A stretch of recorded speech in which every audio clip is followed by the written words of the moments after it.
Good evening, everyone, and welcome to January 17, 2022 Blue Ribbon Pension Review Committee meeting.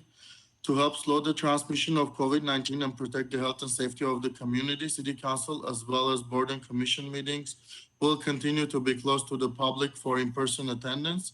The public is encouraged to watch and participate from the safety of their homes and practice social distancing. Meetings are broadcast live on Glendale TV, viewable on Spectrum Cable, Channel 6, and AT&T Uverse, Channel 99. Meetings are also streamed live in high definition on the city's website, glendaleca.gov/live, on youtube.com/myglendale, on Apple TV, Roku, and Amazon Fire devices using free app called ScreenWave, choosing Glendale TV from the menu.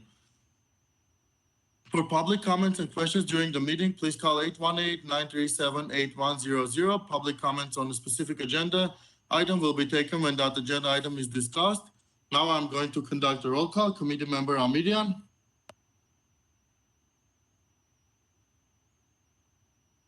Present.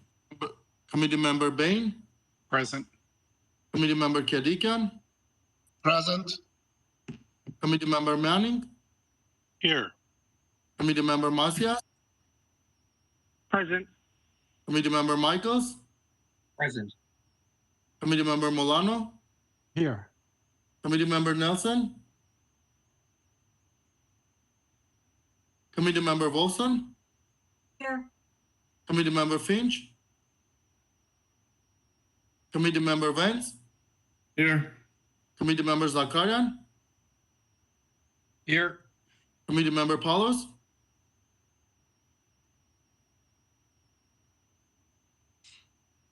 Item number 1, regular business agenda. The agenda for the January 17, 2022 Blue Ribbon Pension Review Committee was posted on January 14, 2022 on the bulletin board outside City Hall. Item number 2, oral communications. We do not have callers at this time.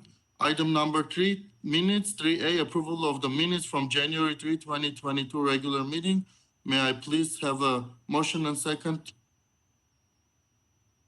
If there are no comments. I move to accept the minutes. Excuse me, I have a couple of things on the minutes. And I didn't have time to view the entire video to make sure that these were not the exact words that came out of my mouth, but if they were the exact words that came out of my mouth at the meeting, I have to clarify what my intention was and what I said. My intention, and I'm speaking slowly because I know that I get nervous, and I feel that there's some attitude on the part of the committee that people speak for too long or are off topic or some such, and I don't want to fall prey to shortchanging the importance of whatever I say by curtailing my own remarks. In the second, I guess underneath where there's some comments or I thanked all presenters and so on, there's a sentence in there. Wolfson says this isn't much different than PEPRA or other measures. I don't think I said that. What I was trying to communicate when I was bringing up this point is that what I believe the work of this committee was meant to be was for us to make the computations to compare what it is for the city financially to remain in Calpers, using whatever reasonable assumptions we can use, and acknowledging that it won't be perfect because they are estimates and so forth. And as Mr. Bain so helpfully clarified and educated us all about last time we met, it's as much art perhaps as science at times, but I believe the work of this committee is to make a full computation of the ramifications of both withdrawing from Calpers and staying in Calpers, so that we can make we can have rational, complete, and thorough information to help us give a report to the city council. So I don't know if I don't feel like that's clear from what's in the minutes. And so I'm hoping we can clarify it. Maybe Mr. Holzman, since you're often helpful in this regard, perhaps you can help suggest a way that what's on the page could be clarified. Thank you. So let's try to do that right now. I'm just trying to scroll down to the part where this is. So let's see.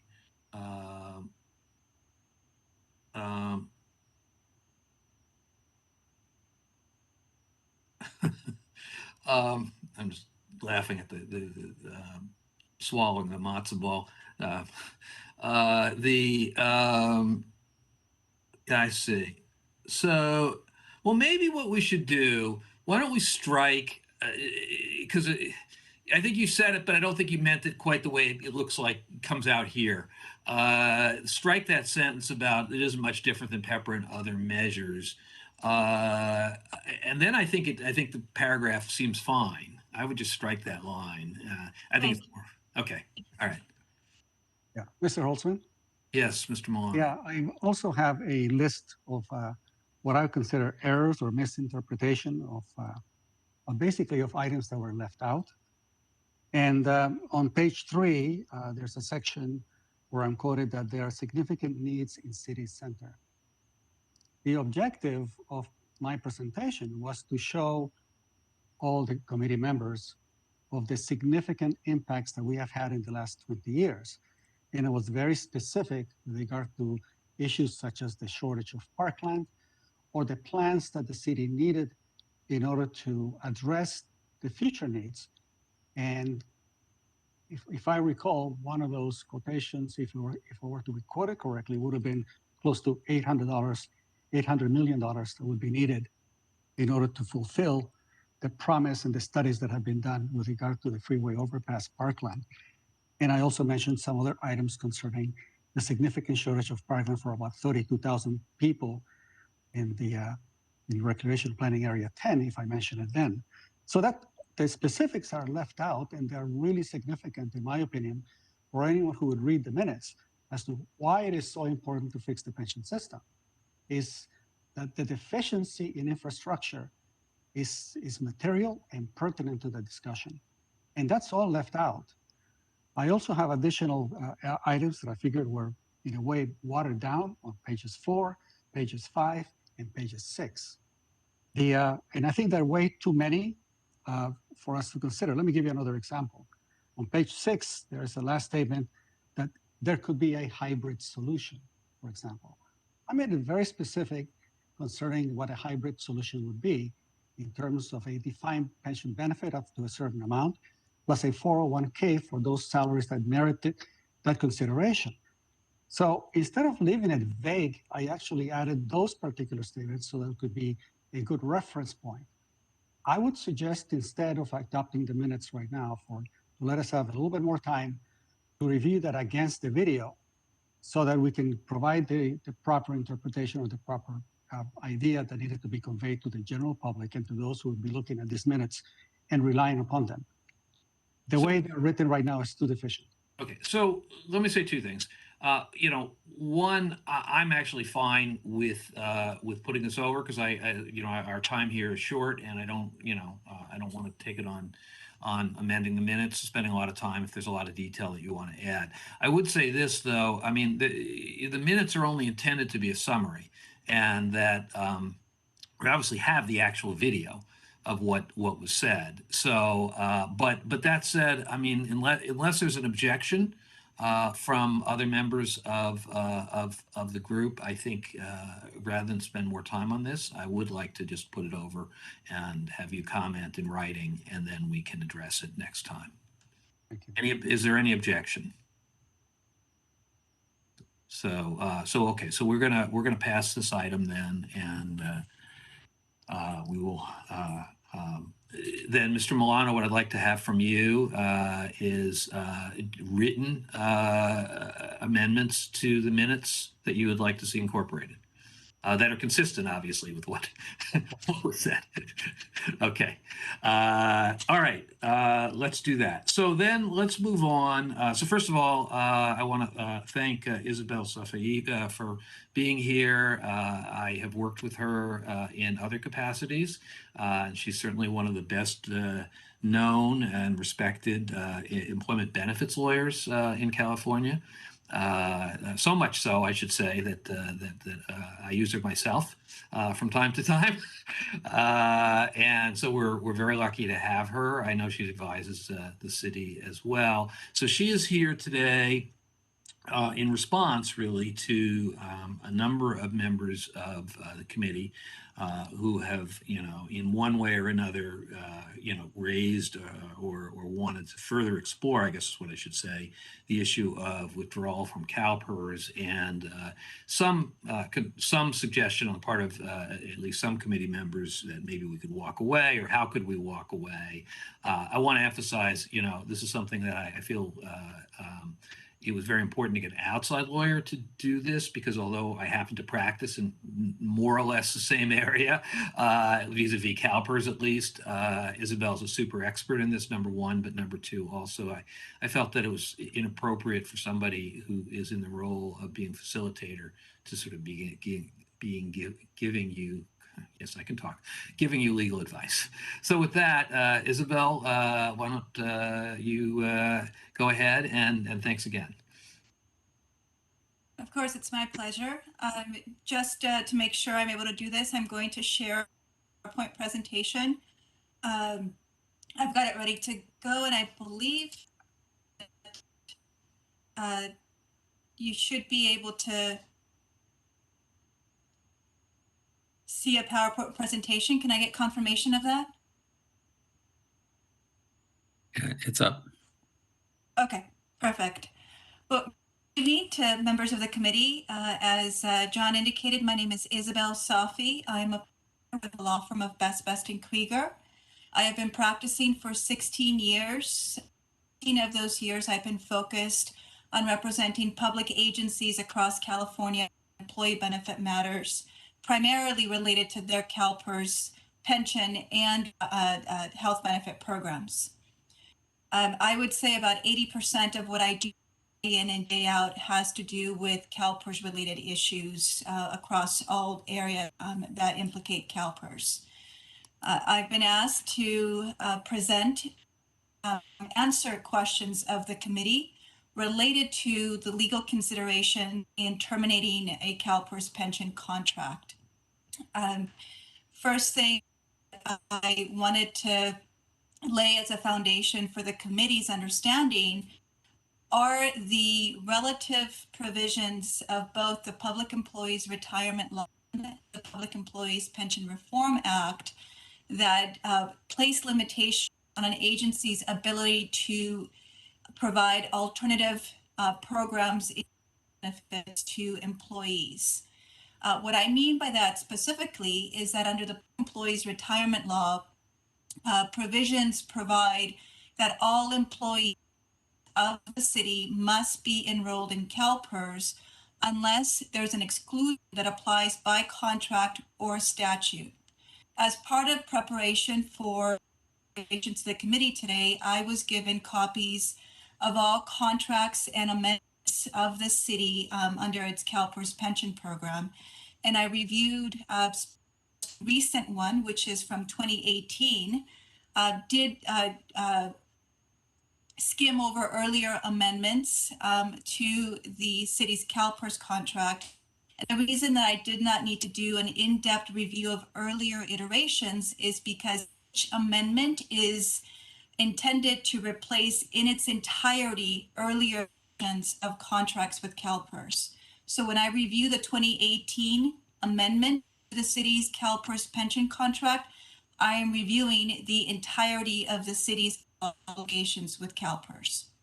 So in doing so, I reviewed to determine whether or not there were any contractual exclusions that applied with respect to the city's employees. And the only contractual exclusion that exists under the city's contract is a provision that dates back to the 1970s that excluded physicians from coverage under the Calpers contract. Other than that, there are no contractual exclusions that apply under the city's contract with Calpers.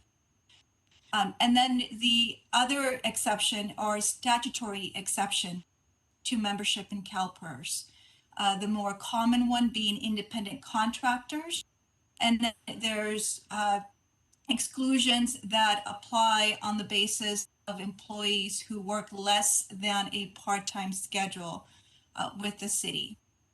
And those are very limited exceptions. Generally, the idea behind these statutes is that any common law employee of the city must be enrolled under the city's with Calpers for pension benefits.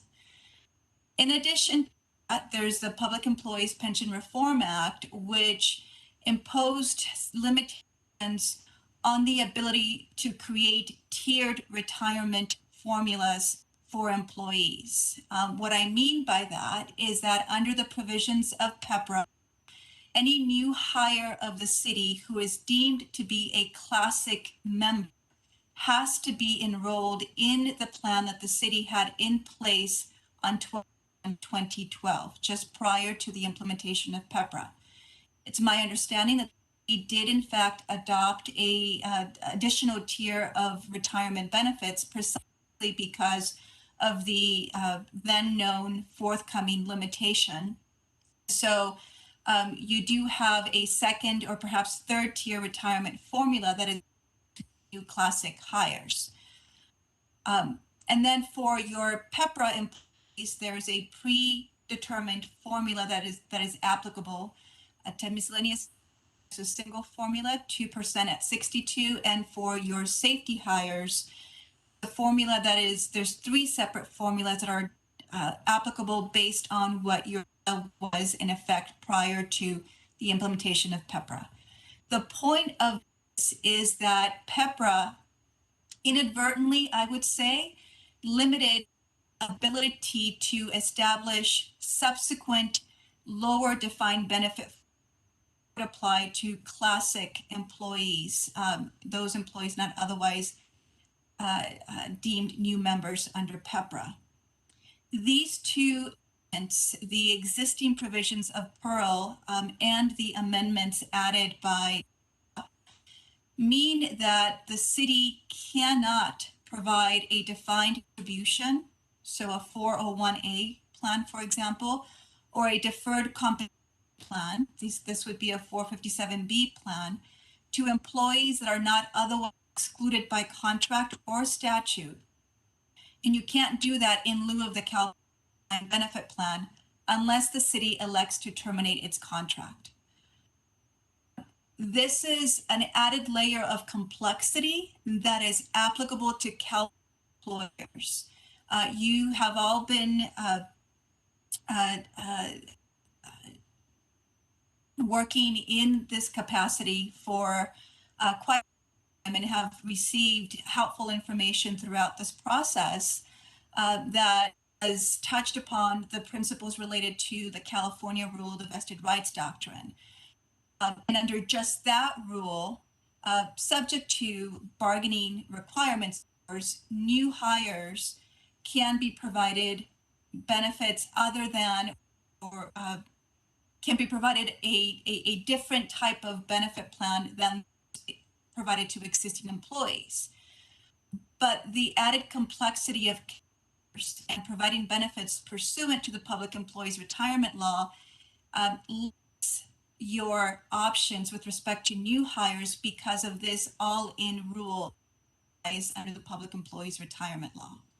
And as I said, in order for the city to have the flexibility to provide something other than CalPERS to new hires, the city would have to terminate its CalPERS contract to do so.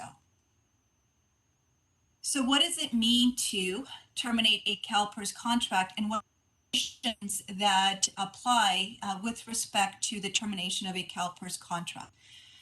Section 20573 is the statutory authority for the termination contract on a voluntary basis. This assumes that the city isn't in default and is involuntarily terminated, and there's a whole set of statutes that apply to that situation. And this would be a voluntary termination of your contract. But as you have likely come to understand, Calpers discourages the exit from Calpers on a voluntary basis by a penalty that is backed by a statutory lien. Relevant provisions are found under Section 20574. All references in these slides to statutes are to the government code for your reference. At termination, Calpers holds assets for the benefit of employees and with respect to accrued benefits. What that means is that when an agency decides to terminate its contract with Calpers, one of the first things that Calpers will do is that it has sufficient assets available to it in order to satisfy all benefits accrued as of the termination date of that contract.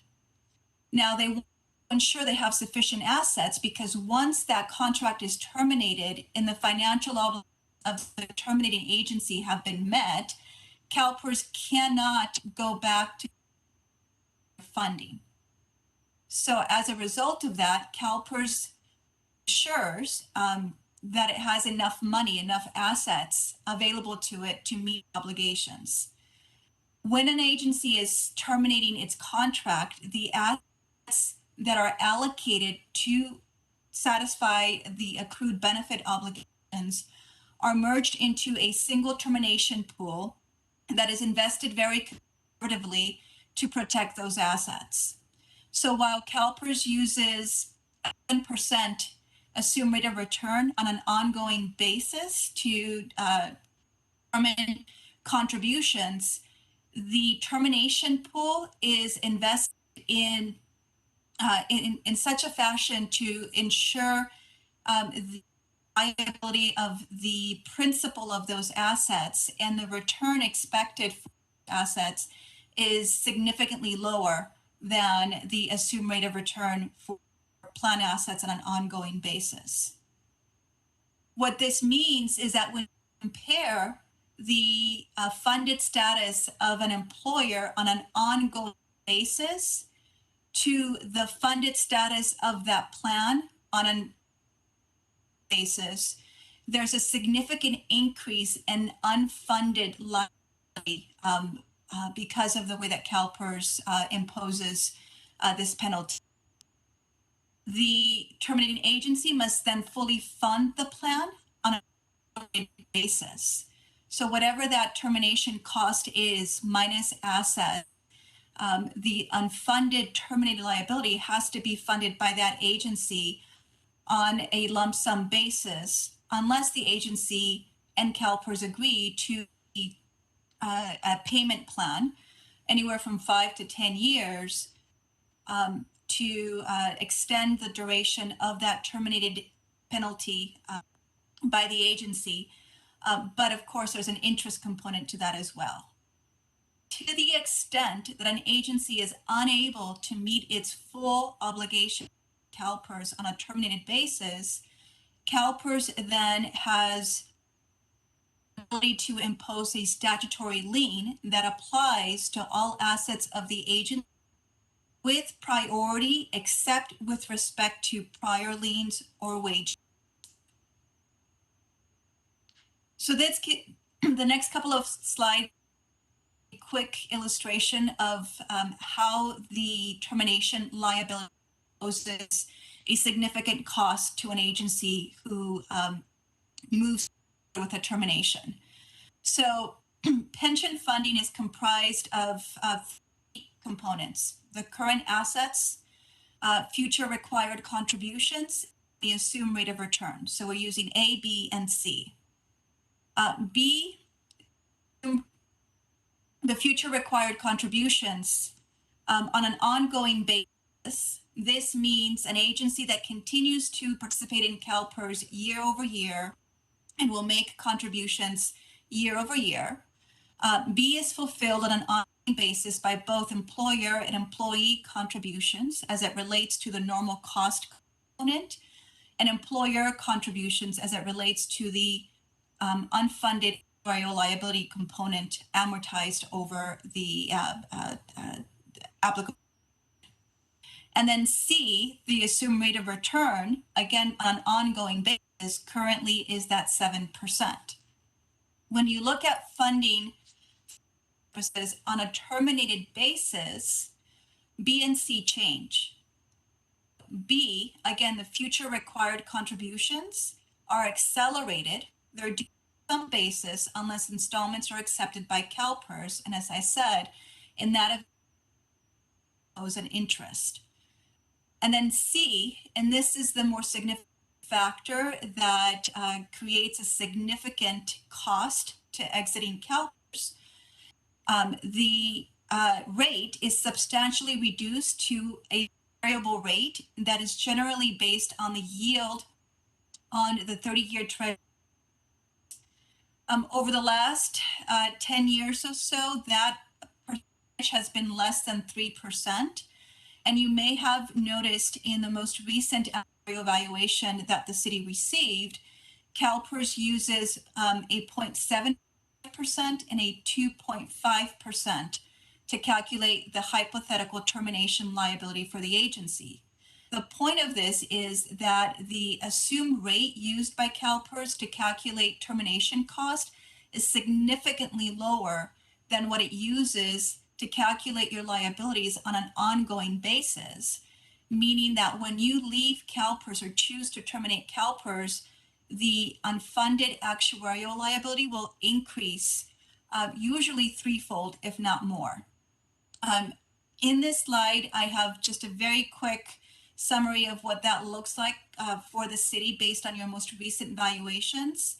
I understand the city has already looked at what it would cost for the city to leave Calpers, so these numbers are not going to be new to you.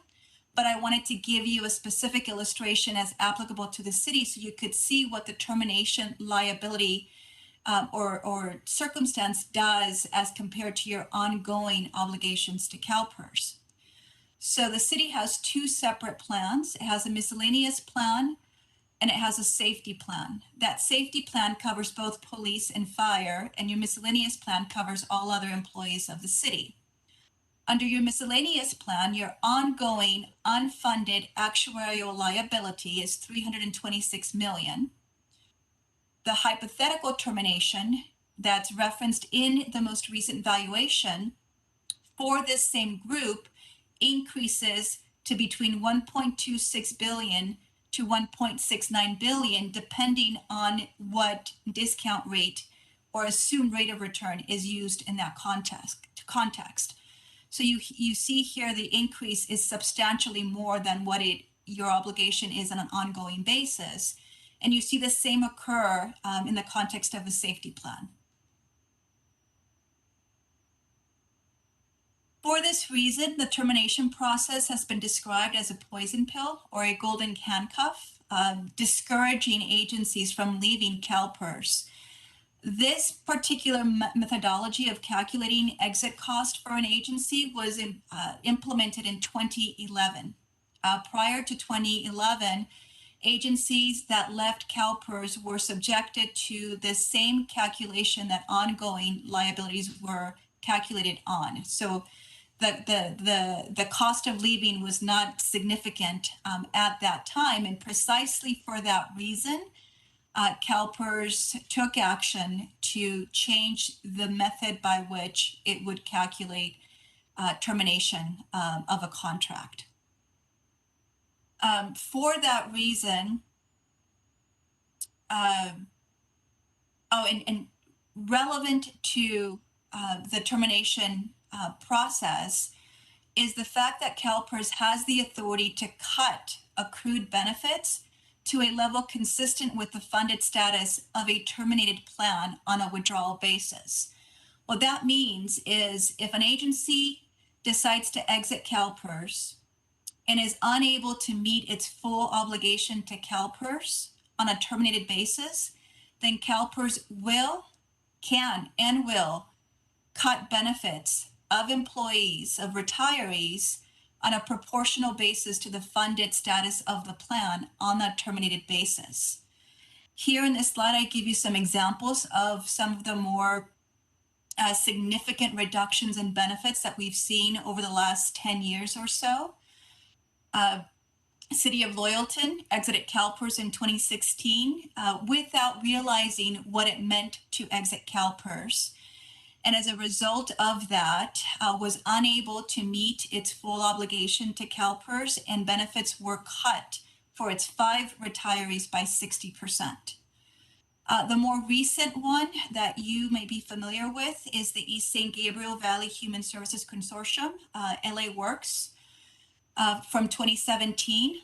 This was the impetus for AB 1912, the statute that went into effect in 2018 that requires member agencies to be severally and jointly liable for the pension obligations of its joint powers authorities. In the LA Works situation, I believe its ongoing unfunded liability payment obligation was to the order of $400,000. The agency was unable to satisfy that obligation. Its member agencies at that time were not required to take on that obligation, and therefore refused to take on that obligation. And that $400,000 obligation turned into a multi-million-dollar obligation that the agency was unable to satisfy, resulting in a 63% reduction to 197 retirees. There's 2 other examples on this slide.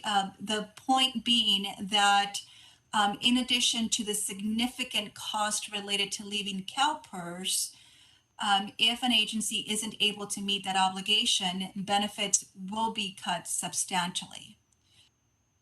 Now, this is what Calpers does in response to the inability of an agency to meet its termination cost, but the agency's obligation to the employees or retirees affected by this outcome remains. The termination only ends the contract between the agency and Calpers. It does not end the obligation that the agency has to its retirees and its employees.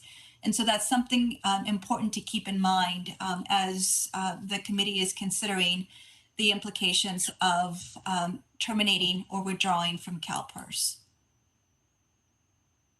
I wanted to include a slide on the effect of bankruptcy on a Calpers contract. I wanted to, at the outset, point out that this is a last resort scenario.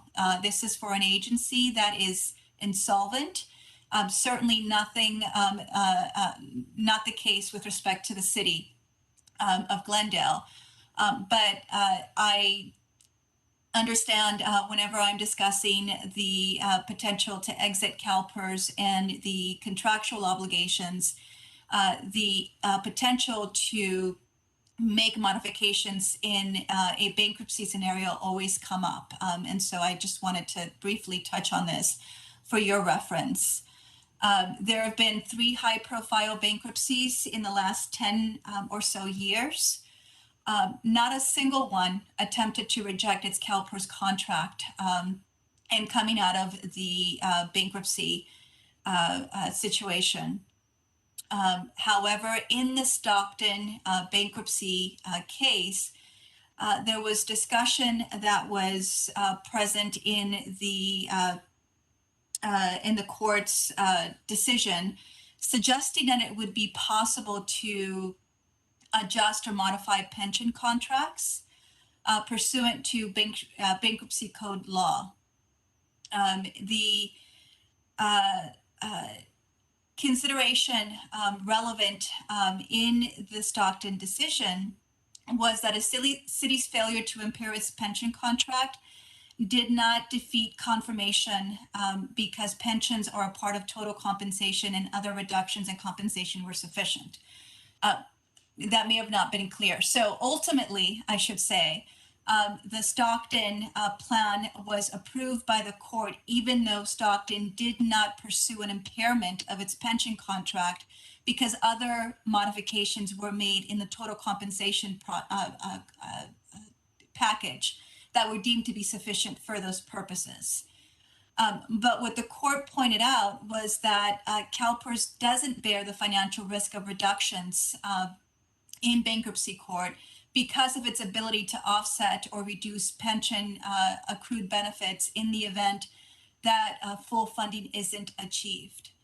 Now, relevant to this particular discussion is that modifications to pension contracts in the bankruptcy context is seen as a significant risk to the ability of an agency to retain or recruit qualified candidates, and has a significant impact on morale of employees. And so those factors were significant considerations in ultimately those cities deciding not to pursue an impairment of a contract in the bankruptcy context. The other consideration and an alternative to a termination of a contract is the ability to contract out services. The City of Glendale is a full service agency, and relevant to this particular scenario are how CalPERS considers contracts for purposes of termination liability. Earlier, I mentioned that the city in effect has 3 contracts with CalPERS. It has a miscellaneous contract, it has a fire safety contract, and it has a police safety contract. For actuarial calculation purposes, your reports are split out into 2 separate categories, the miscellaneous and the safety category. But for purposes of considering contracting out services, it's appropriate to look at your contract as 3 separate components: miscellaneous, safety fire, and safety police. A termination of a contract is triggered when the entire contract is terminated, which could be caused when, for example, all employees of the agency in that particular membership category there's no longer any employees in that category. So, for example, if the city no longer had miscellaneous employees on an ongoing basis, but the city continued to have its safety contract in place, the fact that it has an ongoing contract on the safety side would preclude a termination of its miscellaneous contract, and instead the miscellaneous contract would go into inactive status, but would still be calculated on an ongoing basis. So the concept of contracting out, to the extent that it is a viable option, could avoid a termination of a contract situation. The key, though, is that all employees in that particular category have to be eliminated, and the city's ability to control or oversee that function on a go-forward basis would have to be eliminated as well. In other words, you would have to ensure that there is no possibility of CalPERS taking the position that the city continues to have a common law employee relationship with any individuals that are continuing to perform that function. So let me give you an example. Let's say that the city has waste management as a department and decides to contract out its waste management function to a JPA, to another municipality, or to a private company. Employees in the waste management function who have accrued benefits under the city's contract would continue to have that accrued benefit under the city's miscellaneous contract. But because the city continues to have other miscellaneous employees, human resources, finance, public works, its miscellaneous contract would not be terminated. And it would therefore be able to move forward with a contracting out its waste management services. But the city would be unable to continue to oversee or manage the employees performing that continuing function because the city would continue to have that obligation to its citizens. And so in doing that, the city would lose the ability to oversee or control that function, not to mention any other implications resulting from that, including potential bargaining implications, employee morale considerations. And of course, what I'm not addressing here and is implied is the ability for the city to contract out a particular function pursuant to its charter and municipal code. That would always be a foundational question that would need to be addressed. Similarly, though not necessarily successful in other situations, would be contracting out for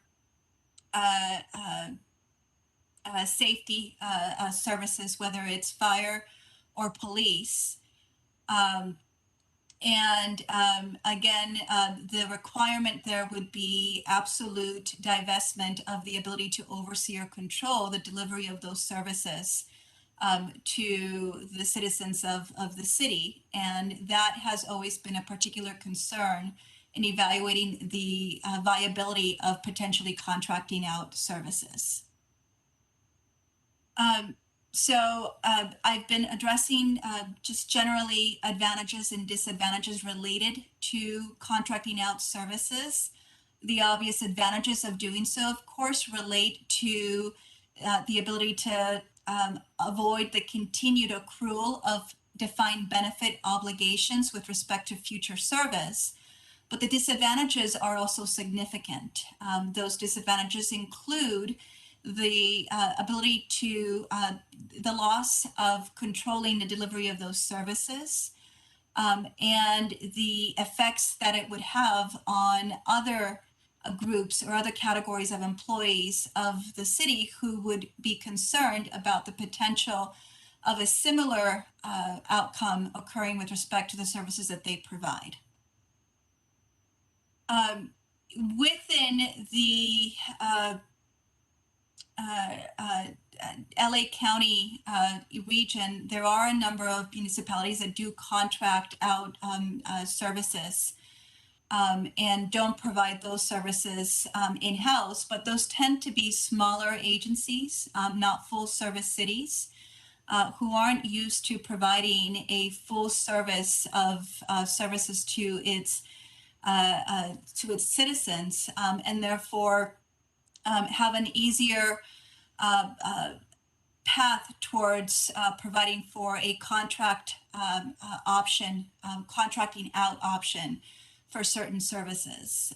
It's a much harder proposition when it comes to a full service agency looking to reduce its options of services for its citizens who are used to having a full service agency available to them. And with that, I am happy to address any questions either from comments that I've made in my presentation or with respect to anything, any other questions related to Calpers benefits.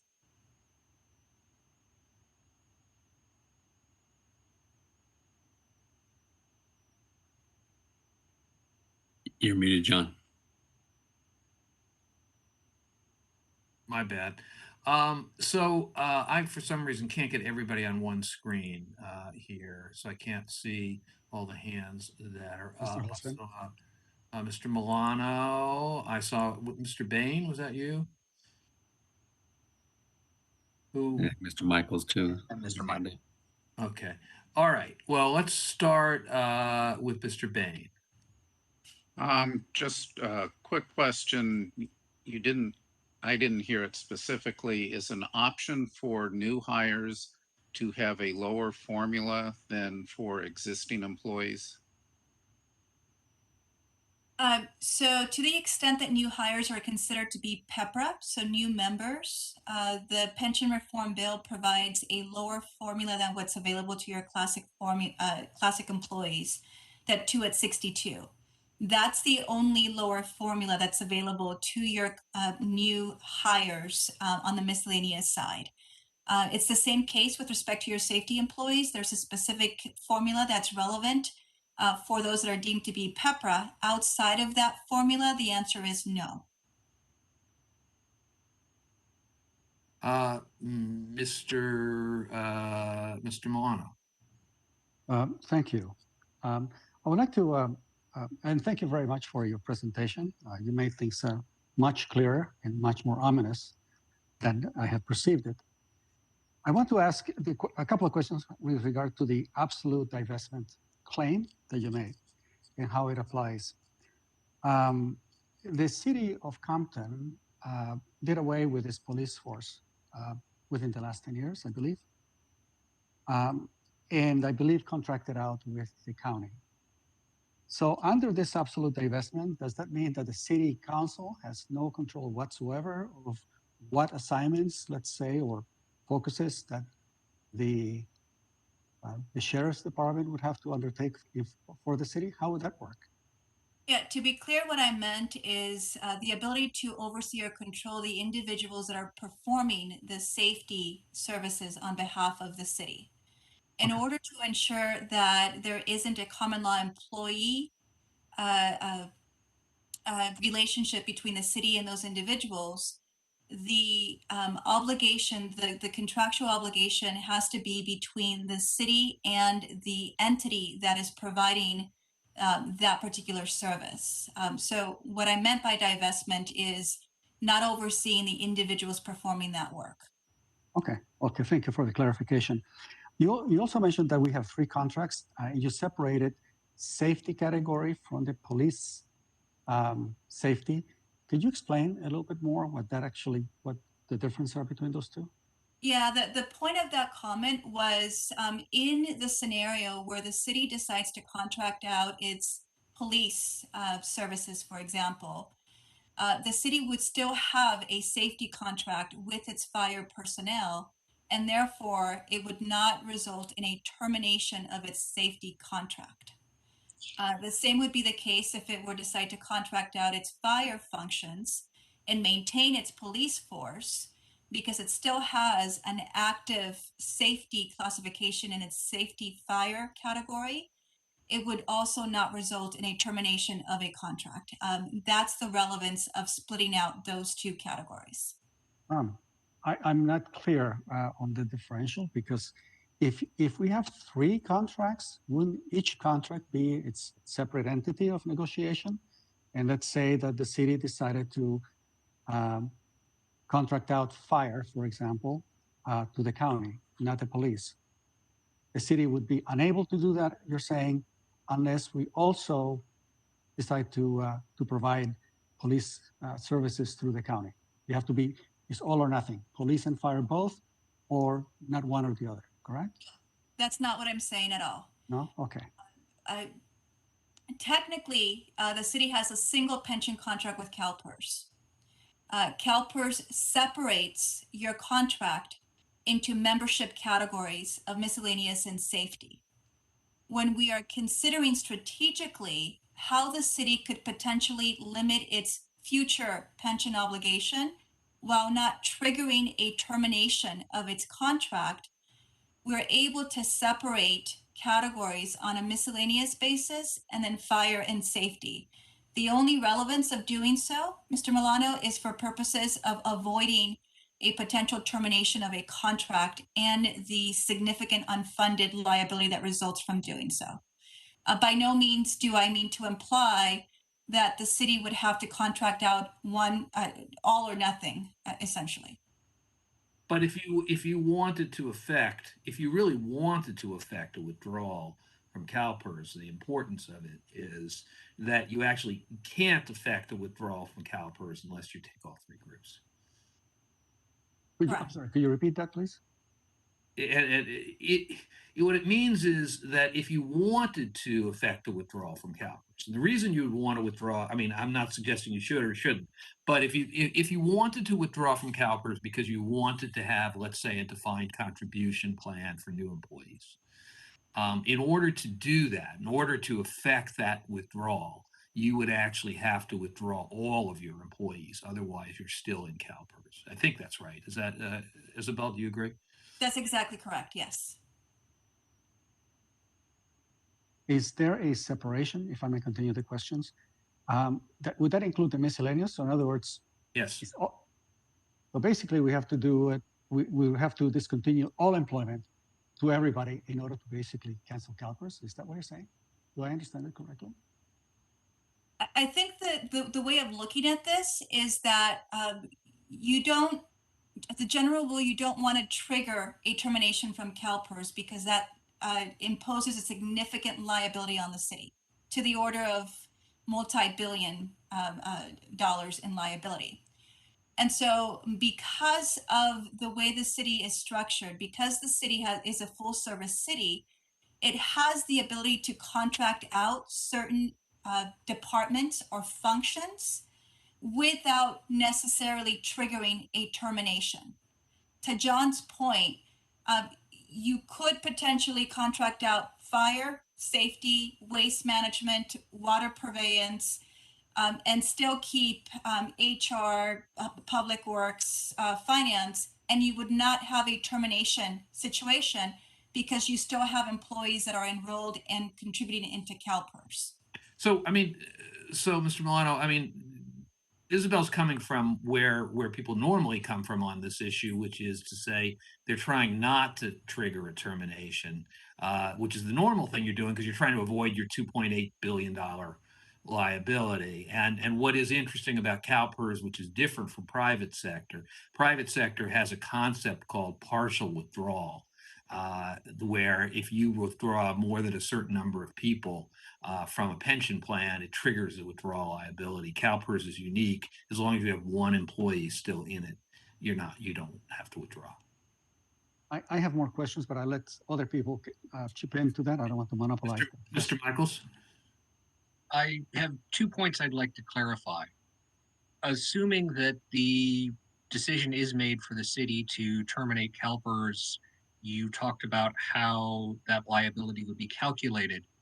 And let's just assume that the city pays its contribution in full and the actual cost of benefits is less than the funding that the city put in. Would that funding be returned to the city, or is that still retained with CalPERS? It is not returned to the city. CalPERS retains it. It's essentially a windfall to CalPERS. Yeah, you're buying an insurance or I should say, you're buying the world's most expensive insurance policy, because CalPERS will at that point underwrite you no matter what happens, but of course at incredible cost.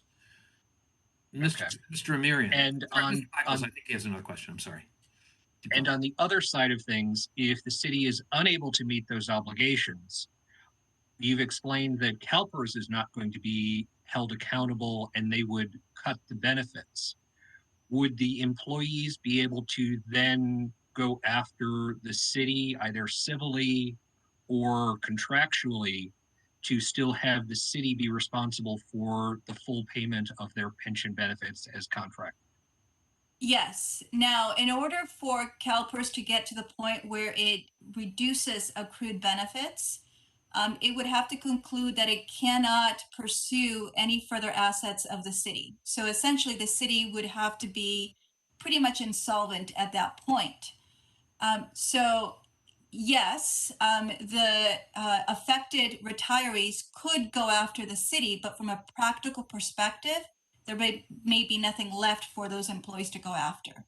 Right. And CalPERS, I mean, to be clear, there were many reasons, because I did Stockton and Vallejo for the labor concessions, et cetera, and the pension issues. There were many reasons why Stockton and Vallejo did not go after pensions. One was competitiveness, but another was, it was very clear, CalPERS has a lot of lawyers. and they spend a lot of money on lawyers. And so CalPERS would be, at least my take on it is, they would be very, very aggressive with respect to anybody who, I mean, even the people in bankruptcy have been very aggressive. But I think if you were trying to do something outside of bankruptcy and you were and the employees were affected, CalPERS would take the lead.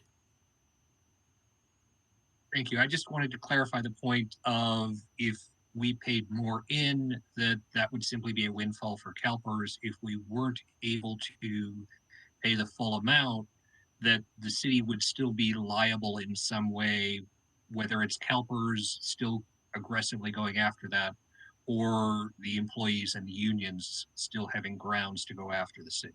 Absolutely. Thank you for that. Mr. Marion? Yes, thank you, Mr. Holtzman. In general, and this is an open question maybe to you or Mr. Tatayan or even Ms. Safi. In general, if the city were to contract out services to another agency, and that wouldn't the city be responsible for paying for that agency's employees' retirement benefits? Yes.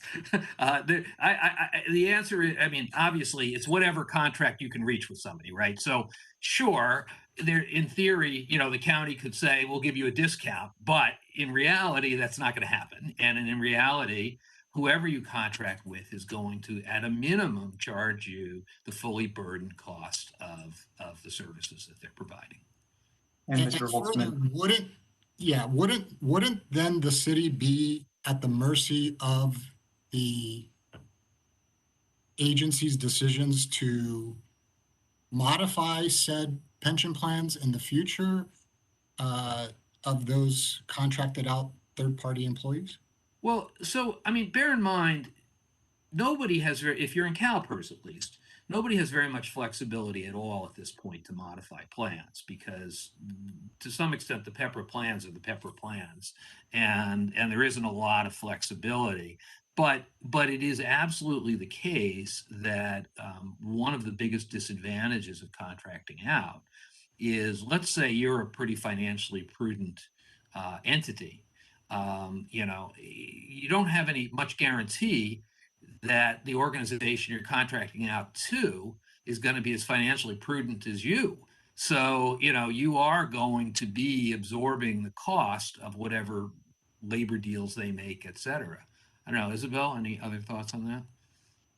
I absolutely agree with that as well. The other consideration, and I see this happening a lot, is when you're contracting out with another fellow agency for shared services, and you're not careful about the way that it's structured, and ensuring that you're no longer involved in giving directions or overseeing staff. The other thing that you are also taking on is the risk that CalPERS will come in and say, well, hey, you never stopped employing these people, and you thought you were no longer accruing liabilities on your end, but in fact you are.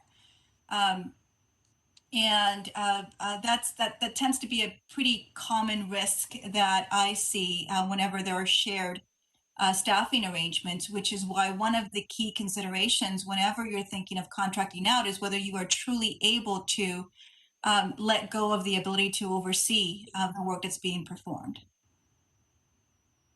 and Mr. Holtzman, if I may, just one thing I'd add to that is this whole notion of contracting out is something that the city did look at. I want to say maybe about 8 years ago, sometime in the 2013 to 15 range. Our internal audit division did perform that analysis of looking at, I think it was both fire and police, and comparing it to some real costs that we were able to obtain from them at the time as best we could without actually sitting down and beginning those negotiations. And the findings, again, off the top of my head, were that it was not any less expensive or less costly to go that route. Ms. Wolfson. Thank you, Mr. Holtzman. I just wanted to ask if we would be able to get the PowerPoint presentation distributed to the committee, because that's something that would be helpful for us, I think. Luke, will you, I think we actually have it. I don't have it yet, but if, Isabel, if you could send that to us so that I could distribute it, that would be great. Yes, I gave it to Mike just before the meeting, so he has it and can distribute it to the. I will forward it. Okay, great. Great. Mr. Milano. I guess I have a couple of comments with regard to Mr. Tactalian's observation about the city's consideration of moving police and fire to another agency, or finding a way of unbuckling itself from those two entities, and receiving an analysis from the city staff that it wasn't financially feasible. I think that we have a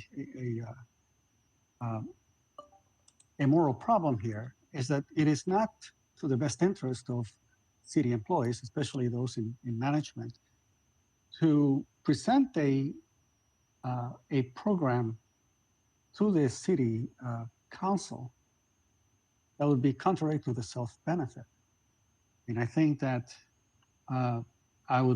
had the city taken the steps 8 years ago to make substantial change, if you look at the actual obligation of the city right back 8 years ago, it would have been a substantially better situation for us today to be able to remove ourselves from Calpers had they done so back then.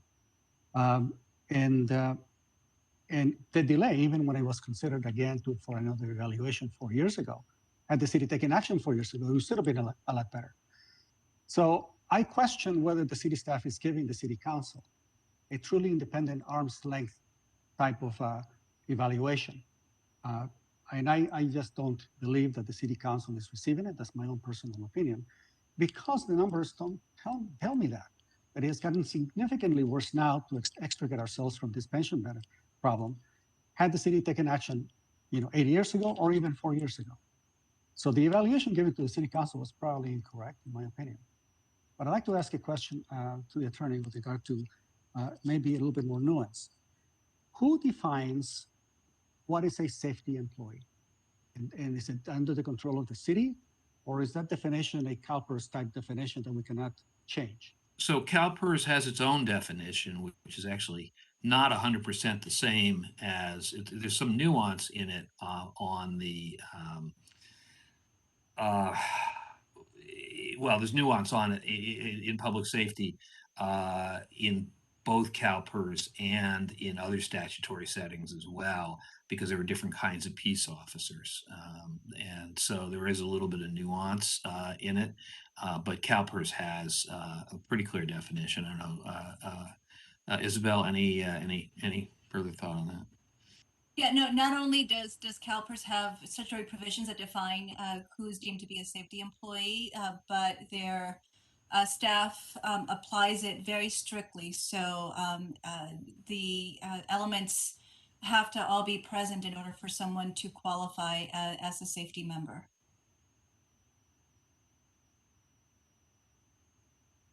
Mr. Holtzman, can I just respond to one thing?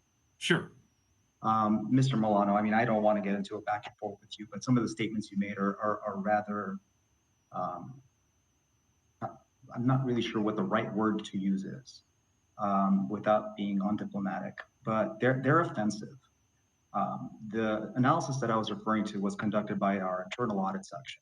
And by virtue of the fact that they're internal auditors, they're putting their professional credibility on the line by putting their names and their signatures to these things.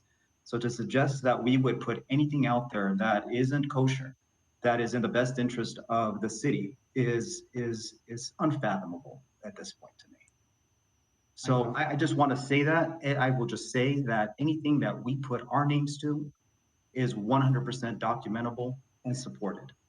I would, yeah, I think one of the things, I just want to be, Mr. Milano, just careful, as we're talking about this, not to sort of personalize. And I think we've sort of set that as a little bit of a ground rule. I realize, I understand what you're saying, but I think that this conversation doesn't require that personalization, number one. Number two, there are an awful lot of arguments on the contracting out issue that that make this not really that complicated, because the reality is, and I deal with contracting out every day, the savings are often quite minor, and the loss of control is major. So I don't think you can certainly say that they were wrong at this point. I'm sorry, we have a comment from Mr. Zakarian, who rarely is heard from.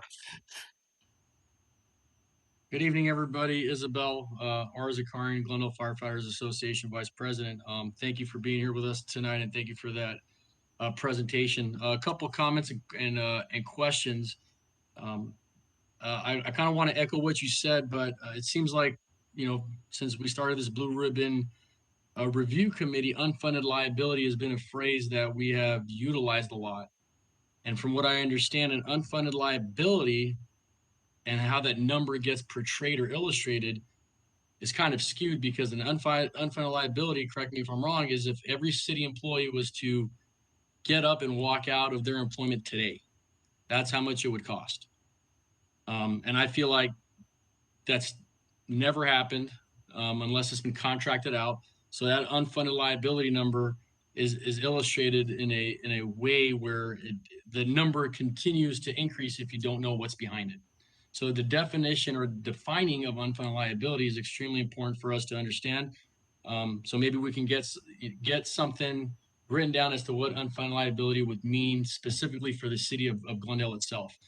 Secondly, as I sit here as an employee and as a I guess child of Glendale, because being born and raised in Glendale is extremely important for me, what are we really worried about? Are we worried about pulling out of Calpers, like Isabel mentioned, and risking the bankruptcy to the city of Glendale? Is that really what we want to do to our communities? Is that what we really want to do to the people who live and visit Glendale? Is that really what we have in mind? Next thing is that you mentioned the PEPRA employees, like we had the CFO of Calpers here, the PEPRA employees, and that curve that we've been waiting for is pretty much here. It's a 2.75 at 57 with a cap on it as well. And with that being out there and that being a fact and that not changing because of the pension reform we had in 2012, what other rate can we possibly get for any of our employees, whether it be miscellaneous, whether it be safety? What is there left beyond that? And I was able to have a conversation, being in the fire service for 12 years and being on the union board and being an instructor at the college.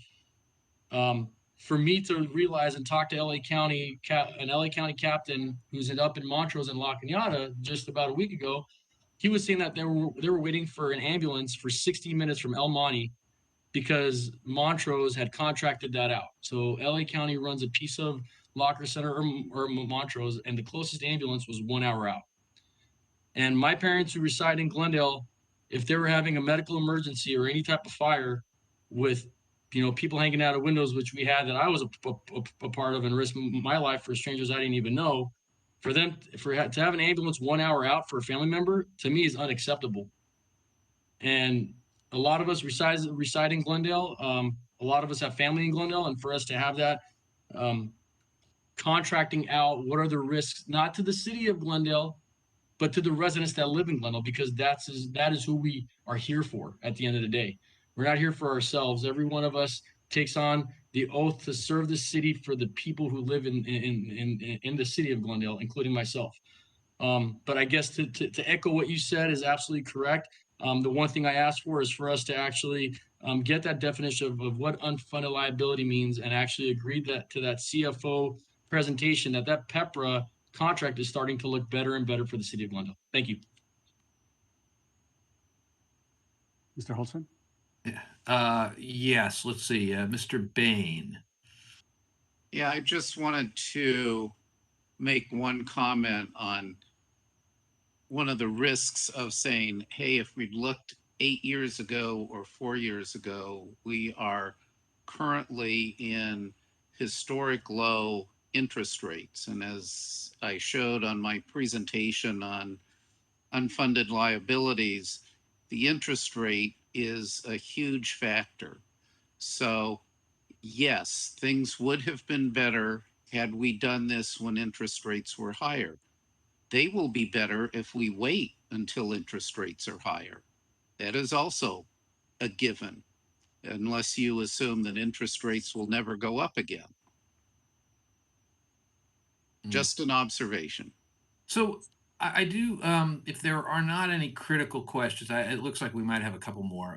Actually, I do, Mr. Okay, hang on a second, Mr. Milano. So I'm going to let you have the last word here, unless, but I do want to move on because we have two more things on the agenda tonight, both of which are important. So, Mr. Milano, please keep it brief. Yeah, thank you very much. I want to ask the question is, what is the technical consideration given by Calpers when a city decides to declare bankruptcy?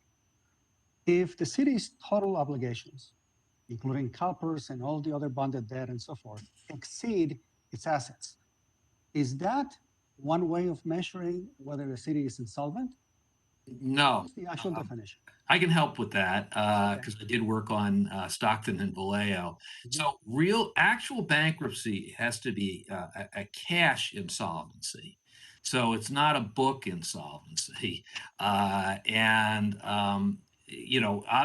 if you were to take what any city is worth versus their Calpers, liability, there's a decent chance the Calpers liability could be bigger, but it's paid over time. So no, the actual in the case of both Stockton and Vallejo, they got to the point where they could not pay their ongoing bills, and so the cash insolvency is that you cannot pay your bills. And even there, for cities, it's very tricky because cities can cut services. So what happened in both Stockton and Vallejo was they got to the point where further cutting of public services would lead to what they considered to be essentially what's called service insolvency. So the test is extremernly rigorous for actual insolvency, and that's why really, Stockton, Vallejo, and San Bernardino, Orange County, if you go back far enough, are the only bankruptcies. Okay, so maybe I can do a follow-up on the same question, Mr. Holzman, and for anybody who is aware. I sent out to your office and to Mr. Tactaglian's office a spreadsheet that I worked on for a couple of weeks in compiling from the CAFR, going back to the year 2000 to 2021. And I submitted it to Mr. Tactaglian and to the Department of Finance for verification, validation to any of the missing data that was there. And so back in the year 2000, 2001, 2002, and before, the amount of cash out, the disbursements of the city to Calpers, was $8 million with no outstanding obligation, no unfunded liability. $8 million a year, year after year. So imagine for a moment what the growth of those particular disbursements have been in all forms. And when you look at that and you say, okay, well, inflation went up by 57%, we could be up to 10, 12%, $12 million a year, but it isn't. And the numbers are pretty significant. And so what does it do to a city when you go from an $8 million a year pension payment to Calpers to $112 million in 2021? When you have 1,400% increase, and you still have an increase in the liability to the tune of $640 million. How can a city potentially sustain that on an ongoing basis? We're looking at $100 million a year for the next 10 years at least. And so it is, how can that not have an impact on the city's infrastructure and on the city's ability to provide services? And this is what I think that the committee, I hope that you all get a copy of it because the numbers are, to my knowledge, are accurate and truly reflect the status. And I want the members of the city unions that are present, and for those who are going to look at this data, to really absorb what the impact was of that pension obligation, to which you contributed no additional contributions to that 50% increase, zero. for a period of 30 years. So the city council, with whatever knowledge they are given by the city staff and any other advisors that they bring forward, makes a decision in less than 60 seconds to basically put us into a $400 million debt. And then 4 years later, while the pension obligation is increasing significantly, the unfunded portion of it, they make up another 25% increase in the pension benefit for an additional for the rest of the employees.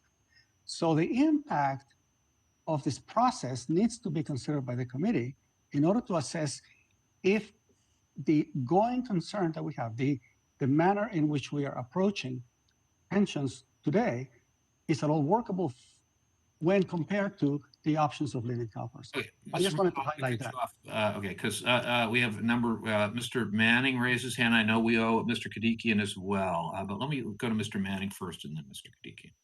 Yes, I would just ask that we please limit questions to actually questions of our presenter, not get off on arguments that are being made, because that's wasting a lot of time as I see it. Please, can we please just limit this? Yeah, I agree with that. I think Mr. Milano, I mean, I'm in favor of questions, but I think we're now getting beyond where we should be. And I do have a lot of stuff I want to get through today. I'm sorry, Mr. Kadikian now. I had one comment and one question. One question is to email detailed questions. Yeah, okay. I'm having a little trouble hearing you. So let's. I was wondering if we would be able to email Isabel questions. Oh, sure. Here's what I would do. I'd prefer if you email them to me and let me email them to Isabel. But yeah, feel free to send me questions. And to Mr. Manning's point, with regards to making comments about the subject, I agree with that. But I also extend it to, the typical things which we hear during campaigns as to how many minutes it gets for fire ambulances to pick up people in Glendale. Okay, I'm not sure I understand that, but let's just move on. What I'd like to do first of all is thank Isabel and let her go and do get ready for the week here.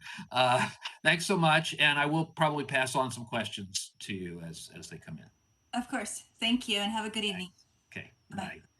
Okay, then briefly, Mr. Taktalian was going to address the withdrawal. The broader question was sort of I think the suggestion was that the city had not looked at seriously what withdrawal would mean or cost or whatever. I'm not exactly sure how you would pay that amount of money or if you could pay that amount of money, et cetera. So I know you've looked at this, John, so you want to speak to that a little bit?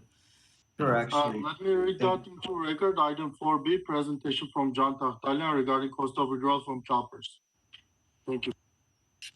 Thank you, Mr. Holtzman. Actually, I'm going to go ahead and defer over to Jason Bradford. Jason and I took Mr. Gadikian's and the committee's questions in mind last week as we sat down and tried to figure out a good way of illustrating the response to the question. Primarily, it's a short presentation, about 10 slides. And what we've done is we've really tried to take a few different slices at the data to try to make it manageable. The first comparison you'll see is the pension arc versus what the debt service would be. So our existing pension costs from now until 51, 52, and what the debt service over the 30-year period would be, and how those compare. Next, we would take into consideration our existing pension arc and layer in our debt service plus Social Security and 401k plan, which are two things that we would have to take into consideration, Social Security being mandated if we were to eliminate our pension system. So that adds on to the cost. And the third variation is going to be a graph that shows what happens if there was no pension debt. So let's just assume we bonded or we paid the full debt and now we're starting over. What would the cost of having a Social Security and a 401k system be in comparison to what our known normal costs are or will be at that point in time. So that's sort of the overview. Jason will go through the details of the presentation. Thank you, John. I'm going to go ahead and share my screen.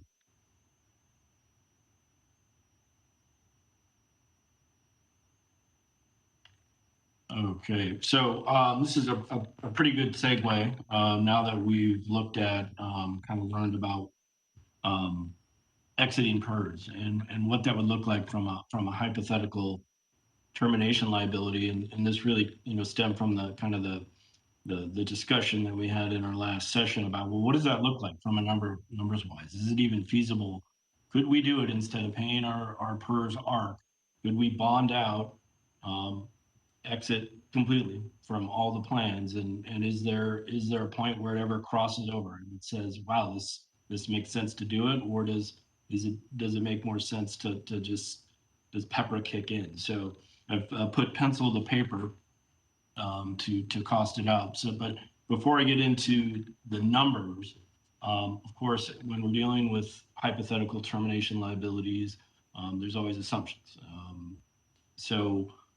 The termination liability is assumed at $3 billion. And Isabel covered a little bit of this, and I'll be very, very brief with this, but it is based on the lowest and highest interest rates observed during an approximate 19-month window. That's 12 months prior to our valuation date and 7 months after our valuation date. And our valuation date is June 30th of every year. They do include a 5% contingency load in accordance with the PERS board policy. And I believe, as Isabel noted, the valuations are based on a weighted average of the 10-year and 30-year U.S. Treasury yields. PERS provides two scenarios, and it is, again, a very low discount rate at 0.75% and 2.5%. So 2.4 billion and 3.6 billion respectively. So we took the average between the two, split the difference, and we assumed a 3 billion termination liability. So a couple of other things.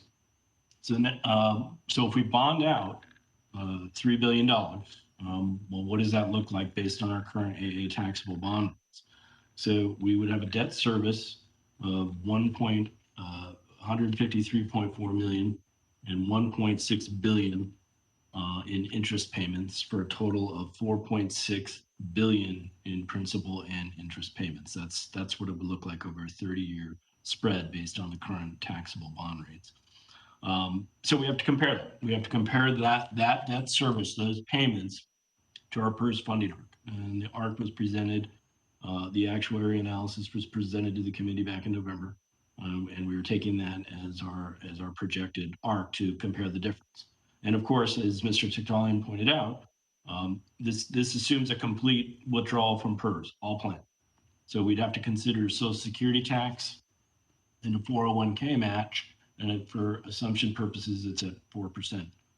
401k matches, range anywhere from 2% up to 10%. So 4% was used for this analysis. So this is a quick, this is a graphical illustration of our pension ARC, which is the blue line, based on our latest actuary report got from our actuary for fiscal year 22-23. Our funding contribution is our ARC, which is comprised of our normal costs and our unfunded actuarial liability is 75 million compared to 153.4 million. Those are level bond payments for the next 3 years. But what I want to point out is, so the city has to basically cover that gap between those two lines, but it's actually more than just the bond payments. So we'd have to consider Social Security tax and the 401k match. So we're really looking at numbers above and beyond just the bond payments.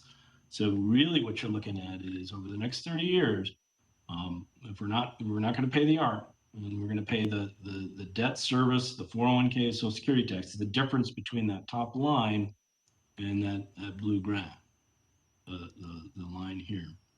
And I think this illustrates these numbers really illustrate that, for lack of a better way to say it, the gap between the debt service and the 401k and our pension.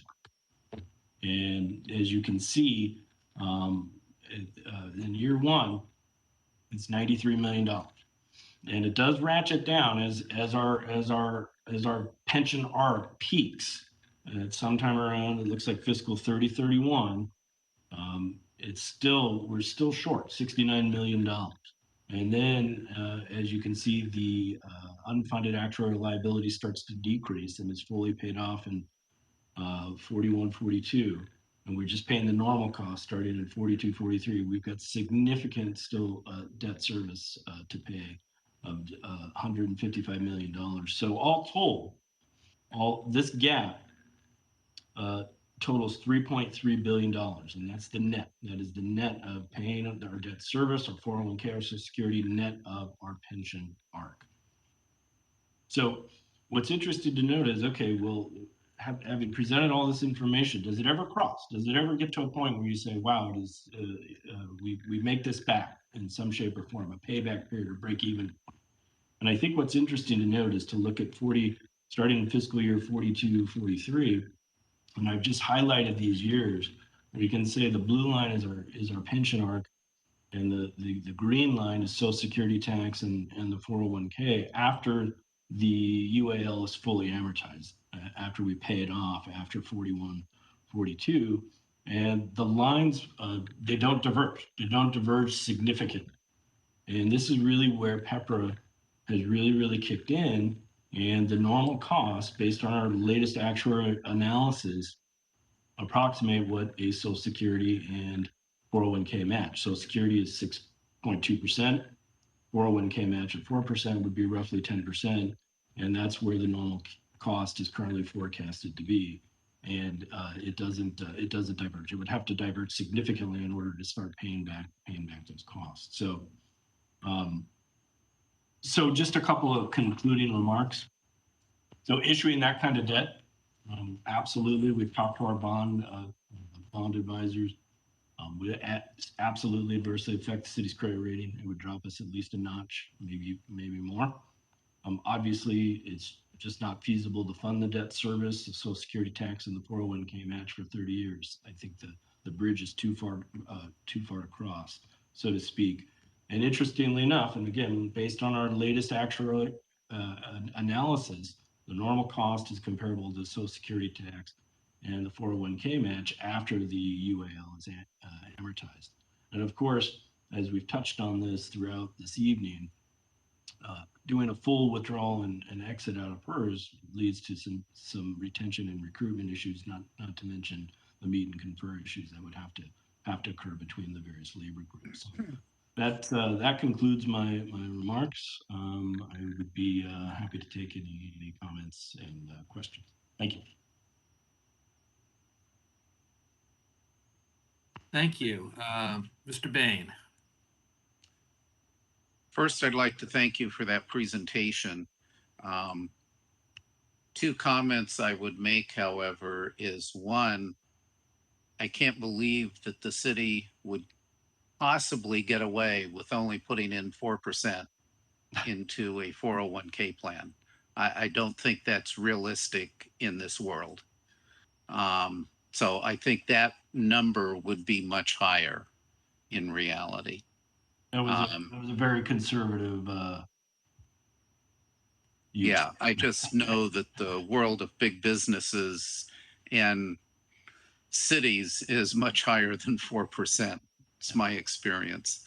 And second, it is very consistent. There was a recent research article, I can find it if anybody cares, that did point out that defined benefit plans to provide the same benefit for retirees cost less than 401k plans, total dollars in of all types.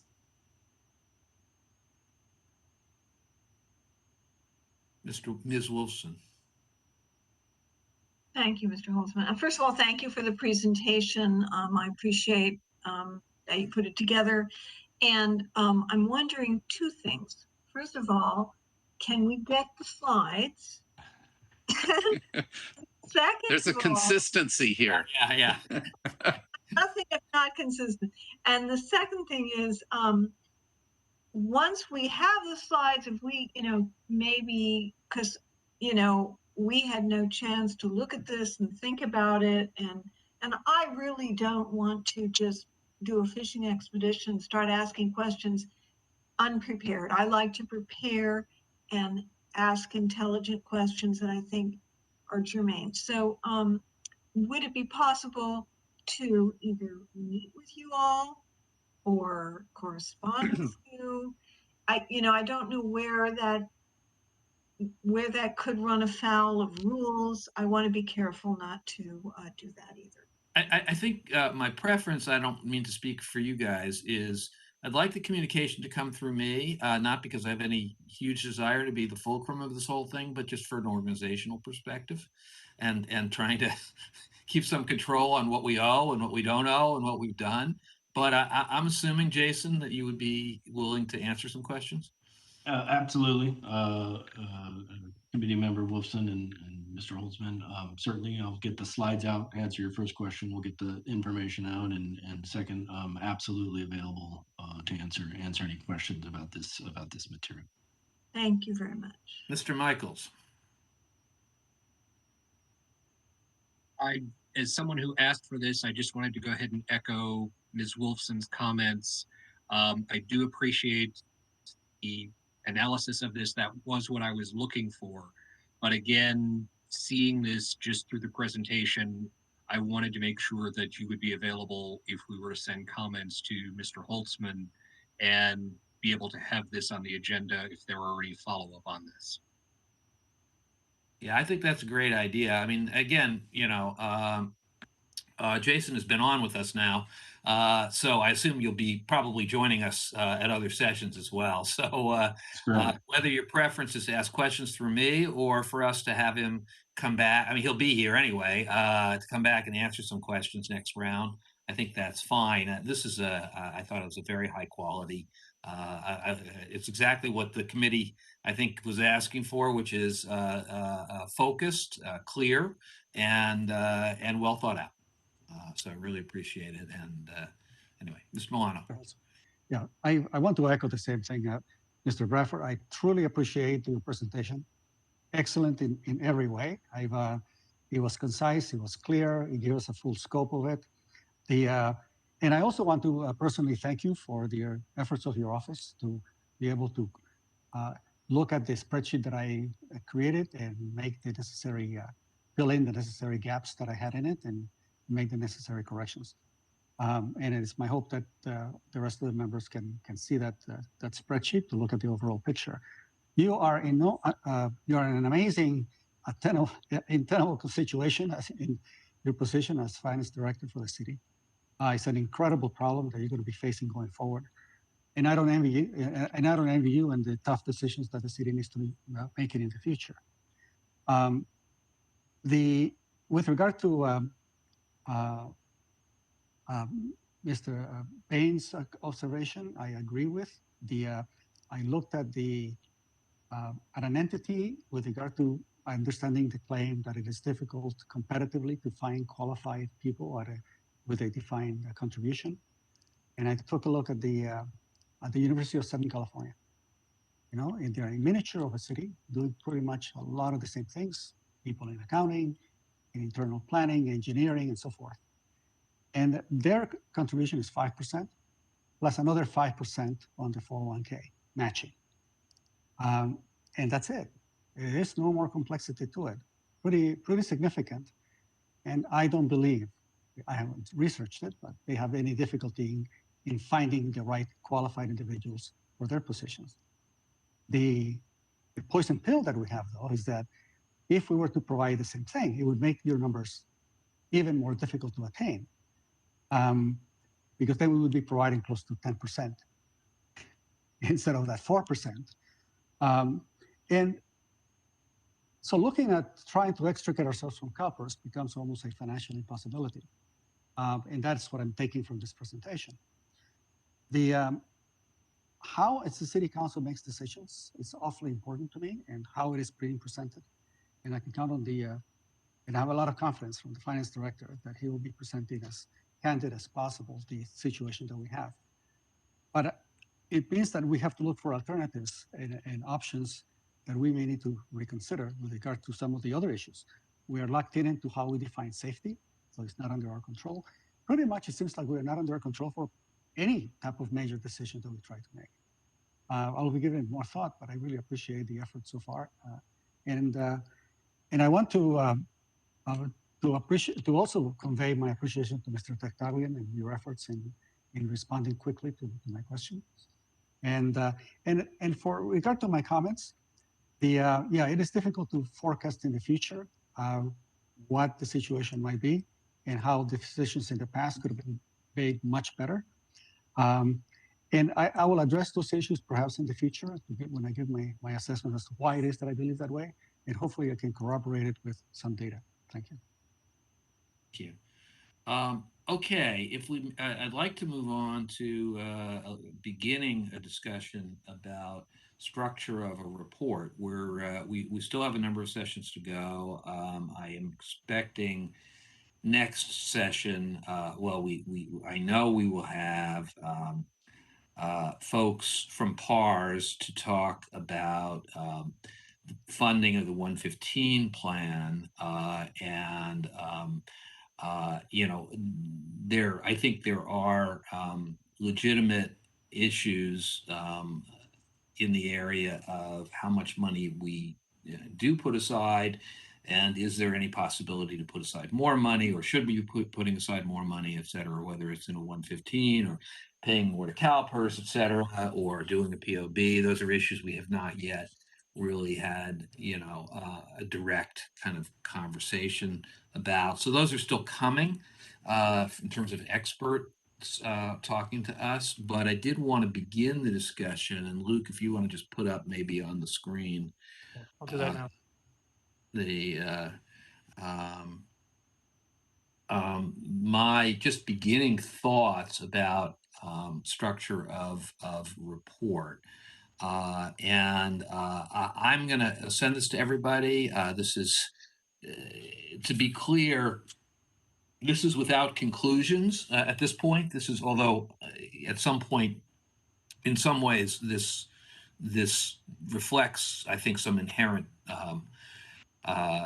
thinking about potential conclusions, et cetera. But you know, I thought that, again, because it seems to me your report should be something that educates the public, that there are a couple of things that I think, you know, may be kind of second nature to this committee, but may or may not be to the public, which is explaining the problem. You know, and there's this sort of easy part of the problem and the hard part of the problem. The easy part of the problem is actually explaining, ironically, how we got here, right? There may be disagreements in the committee about how responsible actions were or weren't. But you know, there's not in the end much disagreement about all of the things that contributed to the serious lack of or you know, underfundedness of not just your plan, but frankly, you know, almost all CalPERS plans. And so you have the 2008 recession, et cetera. You have the improvement of benefits on a retroactive basis, which Mr. Milano has focused on quite a bit, and is a significant cause of these problems. The changes in mortality assumptions, you know, obviously reduction in the discount rate, huge issue. And CalPERS governance is somewhat of a question, but I think that there's a reasonably good argument to be made, you know, that, I mean, an important argument to be made that the way CalPERS governance works, that local governments have not had a very significant say in CalPERS decision-making.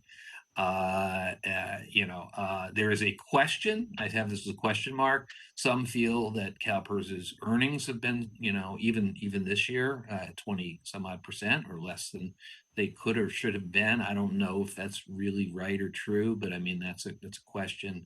And then obviously there are issues that we've discussed generally about increased compensation, and whether that compensation has been in excess of what's been, what is anticipated in the plan, et cetera. So long and short of it, there is a conversation to be had about sort of the statement of the problem. And again, this is just my thinking. So, I'm giving it to you to critique. I'm not saying this is the way it's got to be. Mr. Olson? Yes, Mr. Milano. I think that the report needs to have a diversity of opinion. I'm of the opinion that the presenters, as competent as they have been, do not present a significant amount of diversity with regard to, at least to the reports that I have seen and to the individuals who have written way back from 2011 forward. I was wondering, Mr. Holzman, if you have managed to reach Mr. Rick Cole, that I requested that he make a presentation, an experienced city manager of several cities and an individual that is highly respected. Have you made any attempt at reaching out Mr. Cole? I didn't try to reach Mr. Cole yet. I have been trying to reach a number of other folks, who you've suggested. I've not gotten to him yet. I can definitely do that. How about Mr. Chuck Reed? Yes. So Mr. Reed, I had a lengthy conversation with, and he is an old client of mine, so I know him very well. Chuck declined. However, he suggested Pete Constant. I don't know if you know Pete. Pete was a council member in San Jose and ended up taking over Chuck's essentially pension nonprofit, for lack of a better word. I've had 2 calls into Pete. He hasn't returned my call so far. But how about Mr. Ted Seidel? He was president of the Pension Forensic Investigation. I have not tried him. Yeah, Mr. Seidel has been very successful in challenging and suing pension systems. And I thought that he would be an excellent individual with a lot of experience with regard to challenging Calpers. Well, give me a couple of things. Give me your top 2, right? Because again, I was hoping for. I would still like to get Pete. By the way, I also talked to Joe Nation, who you haven't mentioned, but is really one of the main guys who people like Chuck rely on.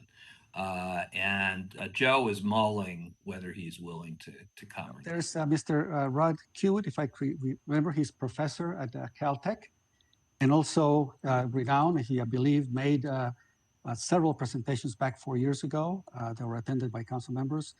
I think his presentation will be really, really essential.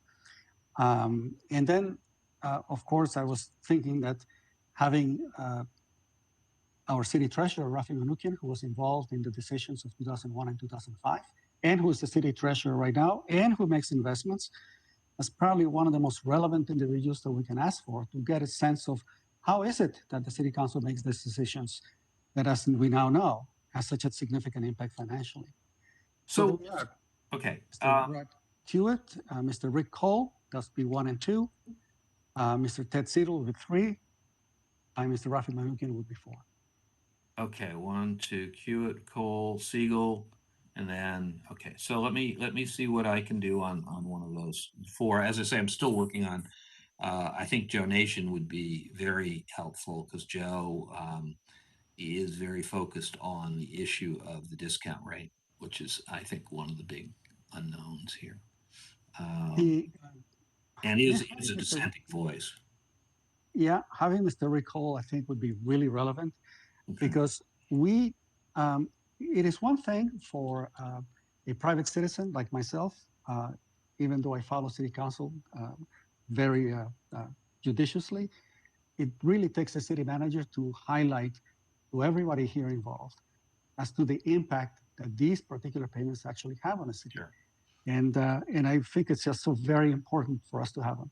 Well, we definitely want to have some, and I'm interested in dissenting voices. I think that's important, but I also, want to.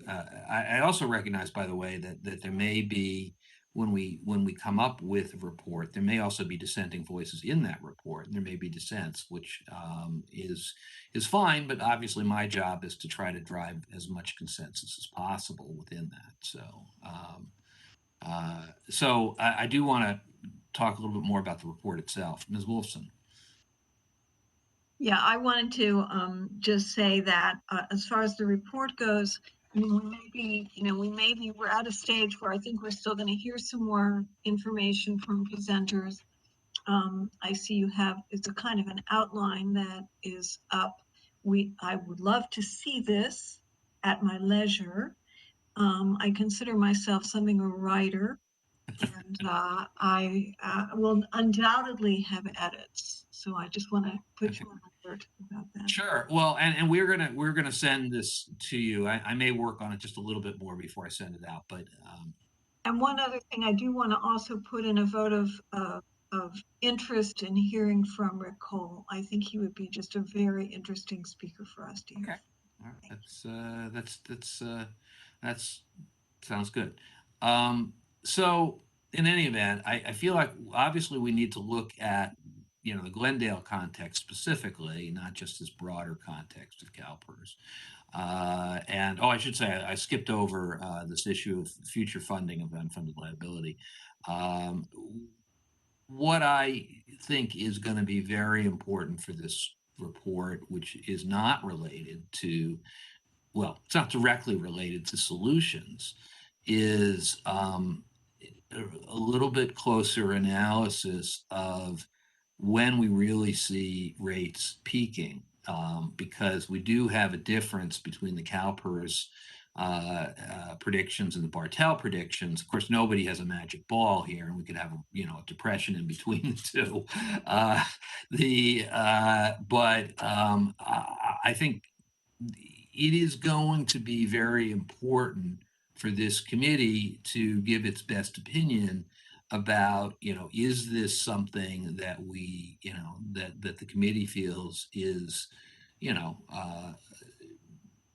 we're near the top, or is it something that, is there concern that, that'll continue to go up? I mean, obviously there's concern, but what are the best, what's our best advice from our experts on that?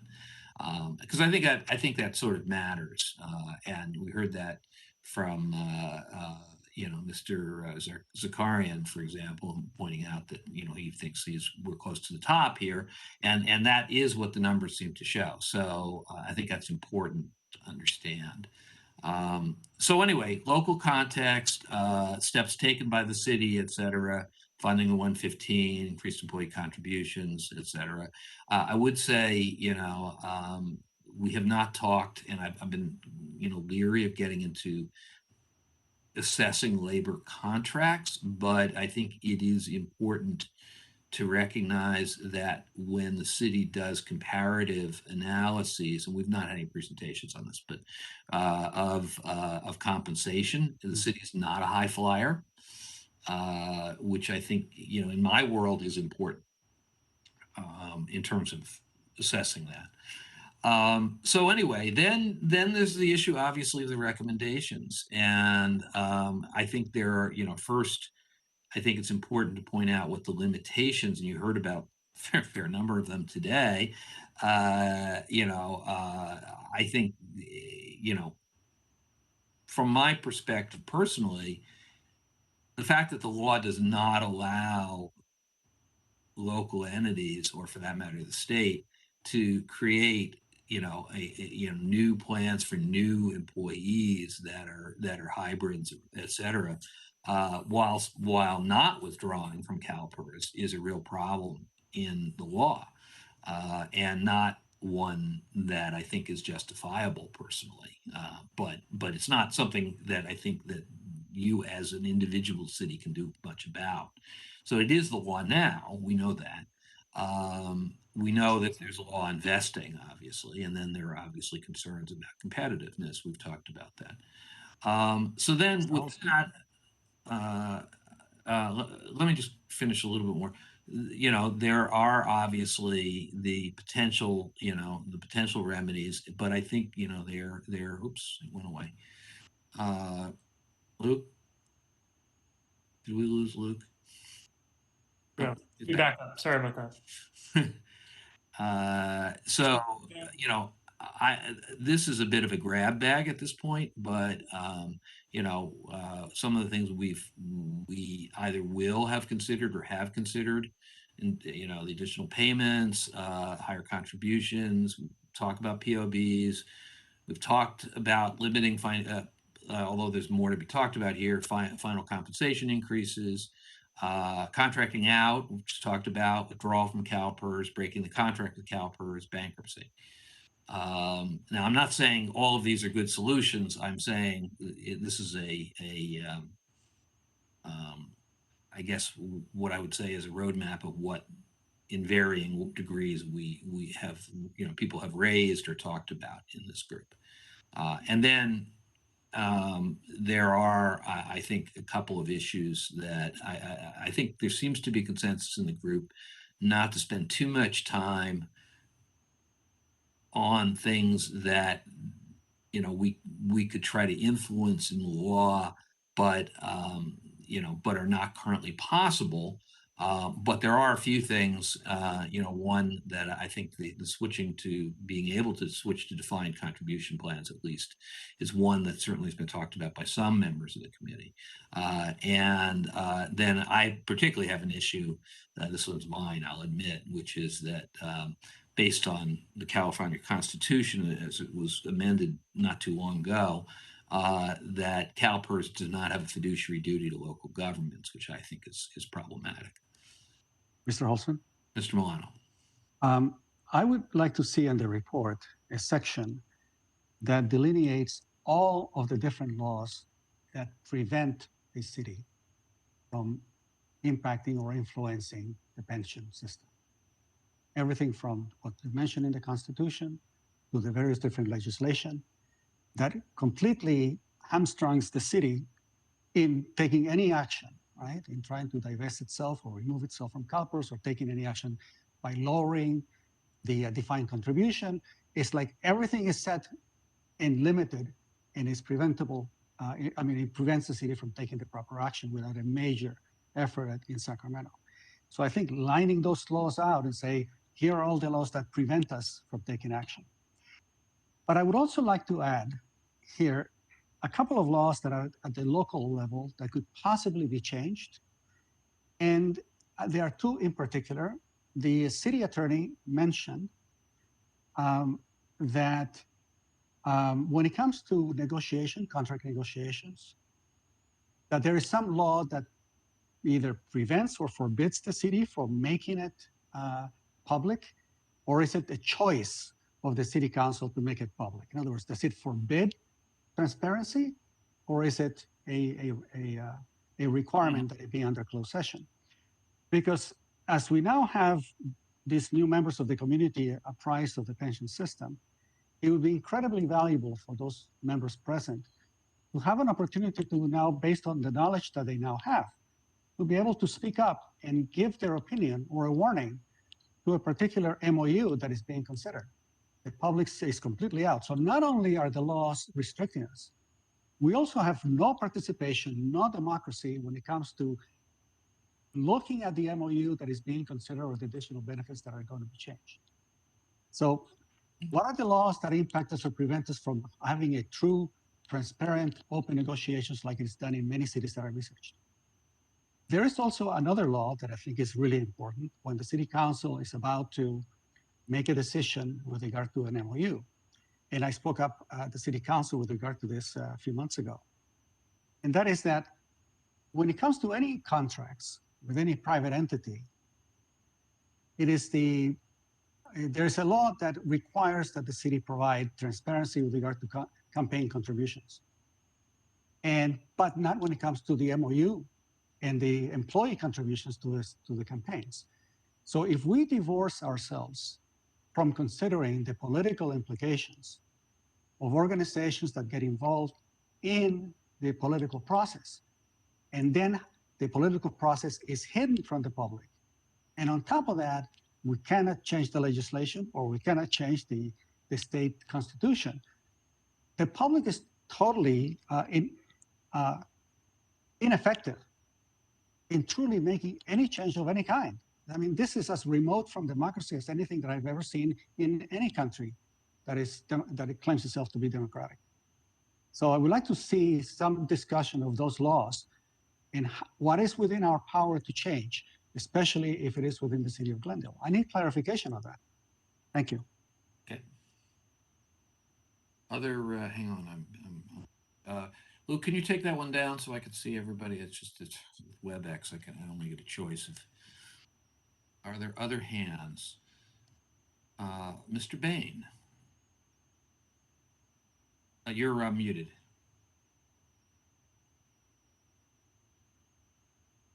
Sorry.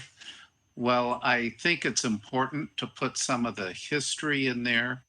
I would say, the important part is the recommendation and the history of the various prior councils and their decisions that got us here. Well, it's important to understand that there were things that got us here.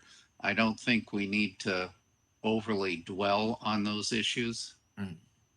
Yeah, I think, well, my sense is there's a consensus and there is some tension on the committee on that, as you know.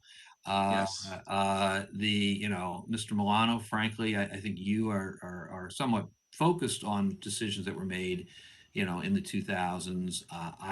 My sense, quite honestly, is most of the committee doesn't want to spend. I mean, there's nothing wrong with acknowledging that decisions were made that turned out to be very costly. I mean, that's not the issue. Absolutely. I think we can acknowledge that, but and I would imagine even our labor friends on the committee would be with us on that.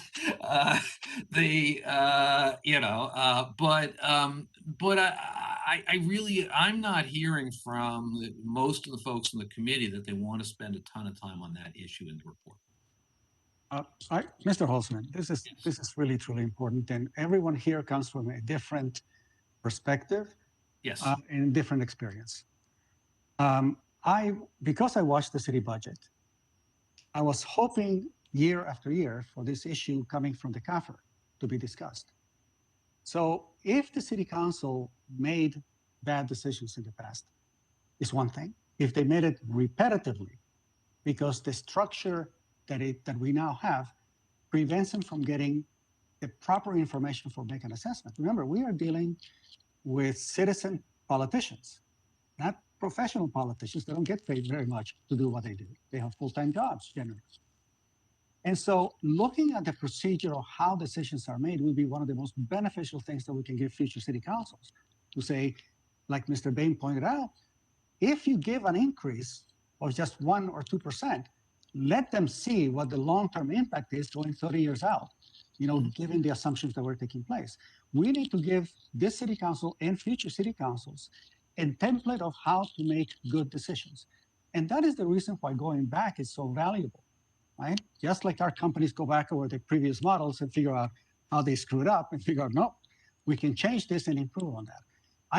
My focus is on improving the process and making sure that the education and the experience that city councils must have to make good decisions are facilitated to them by this report. Okay. I hope that's clear to everybody in the committee that what my intentions are. Not to find blame, but actually how to improve that process. Mr. Michaels? I was just going to quickly emphasize the point that if you don't learn from history, you do repeat it. So in that sense, learning how we made the mistakes of the past is important. But I do want to see the report focus more on the solutions or putting controls in place so that those mistakes cannot be made again. I don't see much of a need for the report to go into that level of history. Other comments? Mr. Kadikian, maybe? Yes, my connection is bad, but I do want something in there so that we're not whitewashing the history that happened. Mm-hmm. Yeah, I understand that. And look, I think there's a way we can hit the middle here, honestly. but because I don't think anybody thinks it turned out to be a great idea to do what we did, although you were not by any means the only city that did it. In fact, you're there of the 400 and whatever cities in California, I think you're probably, among 300. But I think there's a way we can hit that. I approve of the idea that looking at process and how the process can be better. I mean that charitably, when you look at PEPRA, which is not a perfect document by any stretch of the imagination, one of the things PEPRA did do with respect to pension decisions is tremendously improve that process and tremendously improve the put guardrails in place that will prevent at least an exact repetition of what happened before. I think it is worth looking at how we make these decisions. I do want to be a little careful because as the other thing I do is labor law, I'm aware that there's a whole other world out there of labor relations, et cetera, and I want to be a little careful not to let this whole enterprise completely devolve into a labor relations exercise either. So, Mr. Amirian. Yes, thank you, Mr. Holtzman. I like the outline that you've presented. I would also like to ask that at some point we memorialize the consensus of the committee, because I do think that there is a continued underlying bad faith that's being expressed by a couple of committee members as it pertains to some of these decisions, and also continued, information that's presented to us by the city or to the city council, which I don't think has any place in this report. And quite frankly, I wouldn't support it. And I have, I'm curious to see what the rest of the committee thinks. I think the committee has been, as a whole, really patient with those continued assumptions of bad faith, to put it lightly. And quite frankly, I don't think it has any place in our report. And really, any suggestion, any inkling that is painting this report in any way will simply invalidate it, in my opinion. It will lessen the work that we've done on this committee. And quite frankly, I don't think that there's nearly that type of consensus on this committee that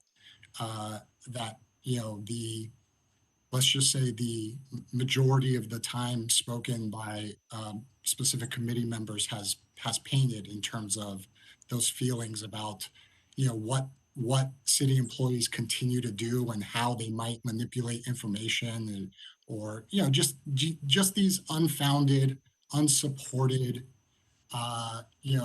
accusations.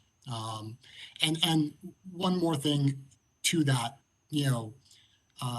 I've had the pleasure and the honor of serving on the audit committee for the city of Glendale, and as its chair for past 7 years. Any suggestion that the internal audit function and the fine professionals that comprise of the internal audit function are somehow secretly compromised or working to provide inaccurate information to the city, or not doing their jobs in an independent fashion, it's, first of all, it is offensive. I've had the pleasure of working with those individuals for the past 11 years now, and including Miss Flynn, who was the internal auditor of the city before she became the director of finance. And she's not here to defend those people. I think she would have had something to say to some of the comments that were made today, and I think just paint this, you know, a lot of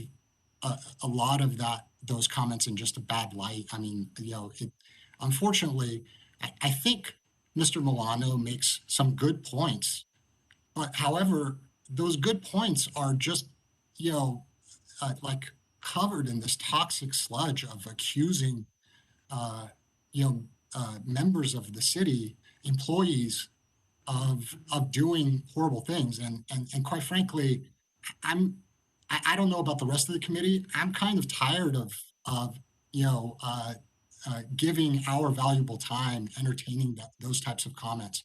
So as far as the you know, the report goes, I think we should have a clear consensus, and that should be memorialized in some way, that, you know, in terms of what actually goes into this, because quite frankly, I don't want to see any tinge of what, you know, has been covered over the past few months by certain members of the committee make its way, you know, those kind of unfounded accusations make its way into this report. Thank you. Mr. Holzman? Yes, Mr. Milano. I think that it's only fair of me to let you respond. Thank you very much. The conclusions that I made them as conclusions. I don't think that there was anything that you could label as toxic, as Mr. American has indicated. And there's always a difficulty from anyone who basically challenges the status quo. But the interesting part about what I try to do is to back it up with the data. And if the data points to deficiencies, if I claim that there was not sufficient arm's length information being presented to the city council, and I show the data to prove it, then it is up to the committee members to define whether that data is relevant for consideration. I'm not making any disparaging remarks if I say that the presentations upon which the city council relies is insufficiently unbiased, or if I claim that there was insufficient information for a city council to make the right decisions when they made it, then I have to come up with the data that appears to support that contention. And so it is of that particular importance. With regard to the audit committee, I just want to give Mr. Amirian some background, because before he was selected to the office by Mr. Najarian, I attended, and I was one of the first people in the public who attended the audit committee back in around 2004, 2005. And it used to be hidden. The meetings were not held in public, it was not televised, and I pushed very hard to have the meetings come out from one of the internal meetings in there. So I've been pushing for transparency for a very long time. And I've attended many meetings of the audit committee as well, challenging the audit committee for the type of audit that I figured the city should be doing. So when it comes to the audit committee, when it comes to many of the activities that the city performs, I pushed for many, many years to push for the transparency that is necessary and the clarity of the reports, such that the city council can make right decisions. And I think if we do that, so I think we will be better off. Okay, so I think we can all agree we need to be data-based. Hang on a second, Ms. Wilson. I just want to, you know, you know, I do think it is helpful, though, because there are frustrations that we focus on when we have speakers, et cetera, that we really focus on asking them questions for them. We have time for debate internally, which is important, and everybody does need to listen to each other on this. But you know, I think it would be helpful, Mr. Wolfson. You know, I think there are times that where you have a take, which is that the employees of the city are somehow sort of ripping off the city, you know, and I think it isn't helpful to the dialogue. You can think it. I can't make you unthink it. but I don't think it's moving us along in the dialogue when those accusations are made. I mean, I just have to say it. Ms. Wilson. You're still moving. Thank you, Mr. Holzman. What I wanted to say is, I think that this conversation or this discussion shines a big flashlight on a big concern of mine, which is that communications can be extremely fiery and difficult, and made more difficult by lack of clarity, and I think that this is why I'm mentioning about our report and the critical nature of clarity, of backing up everything in there with assertions. Now, I don't know, there may be other CPAs on the committee, I'm not sure, but I suspect I'm the only one, or one of a few, very few CPAs. And CPAs, you know, we do audits, and we bring an attitude of skepticism, and that's part of the deal, is that we're very skeptical about everything. So we always want to see referencing and substantiation. These numbers came from X, Y, and Z. And I think that that kind of clarity and that kind of, it's a kind of way of presenting information can be very helpful at allaying suspicions and making clear when something is clean and honest and fair and correct. And I think that, in my opinion, I think that is an area where the city hasn't always done the best job of presenting information in a way that makes clear whether things are correct or not correct. You know, hopefully they are correct. And so my goal is for our report to perform that function so that the public will feel comfortable with the recommendations or the alternatives that we offer to the council. And that's what I want to say. Thank you. Thank you. So look, I think the good news, guys, because we're over time, we need to stop, but you know, is we're at the phase where we can start really, I mean, we still have some little things we're going to pick up in terms of additional information, et cetera. We're going to have, I think it's important, I think the report will help focus folks on where we do disagree and where there are issues and where we need more information. And so I think it's we're in a good stretch here. And anyway, so with that, any parting comments, or are we ready to adjourn? When was our next meeting? It is, I think it's 2 weeks from today, isn't it? Let's see.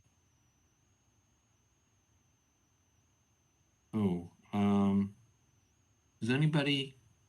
I think it would be the February 7th, John. February 7th, okay. February 7th, okay. All right, by then, I hopefully will do some more work about teasing out. There's a lot of information, little pieces of information that I'm hoping we can tease out, and I can start showing you pieces of things. And anyway, so thank you, everybody. I think we're ready for a motion to adjourn. Move that we adjourn. Motion and second, please. Second, somebody? Second. We're adjourned at 8:46 p.m. All right, thank you, everybody. See you in 2 weeks. Okay.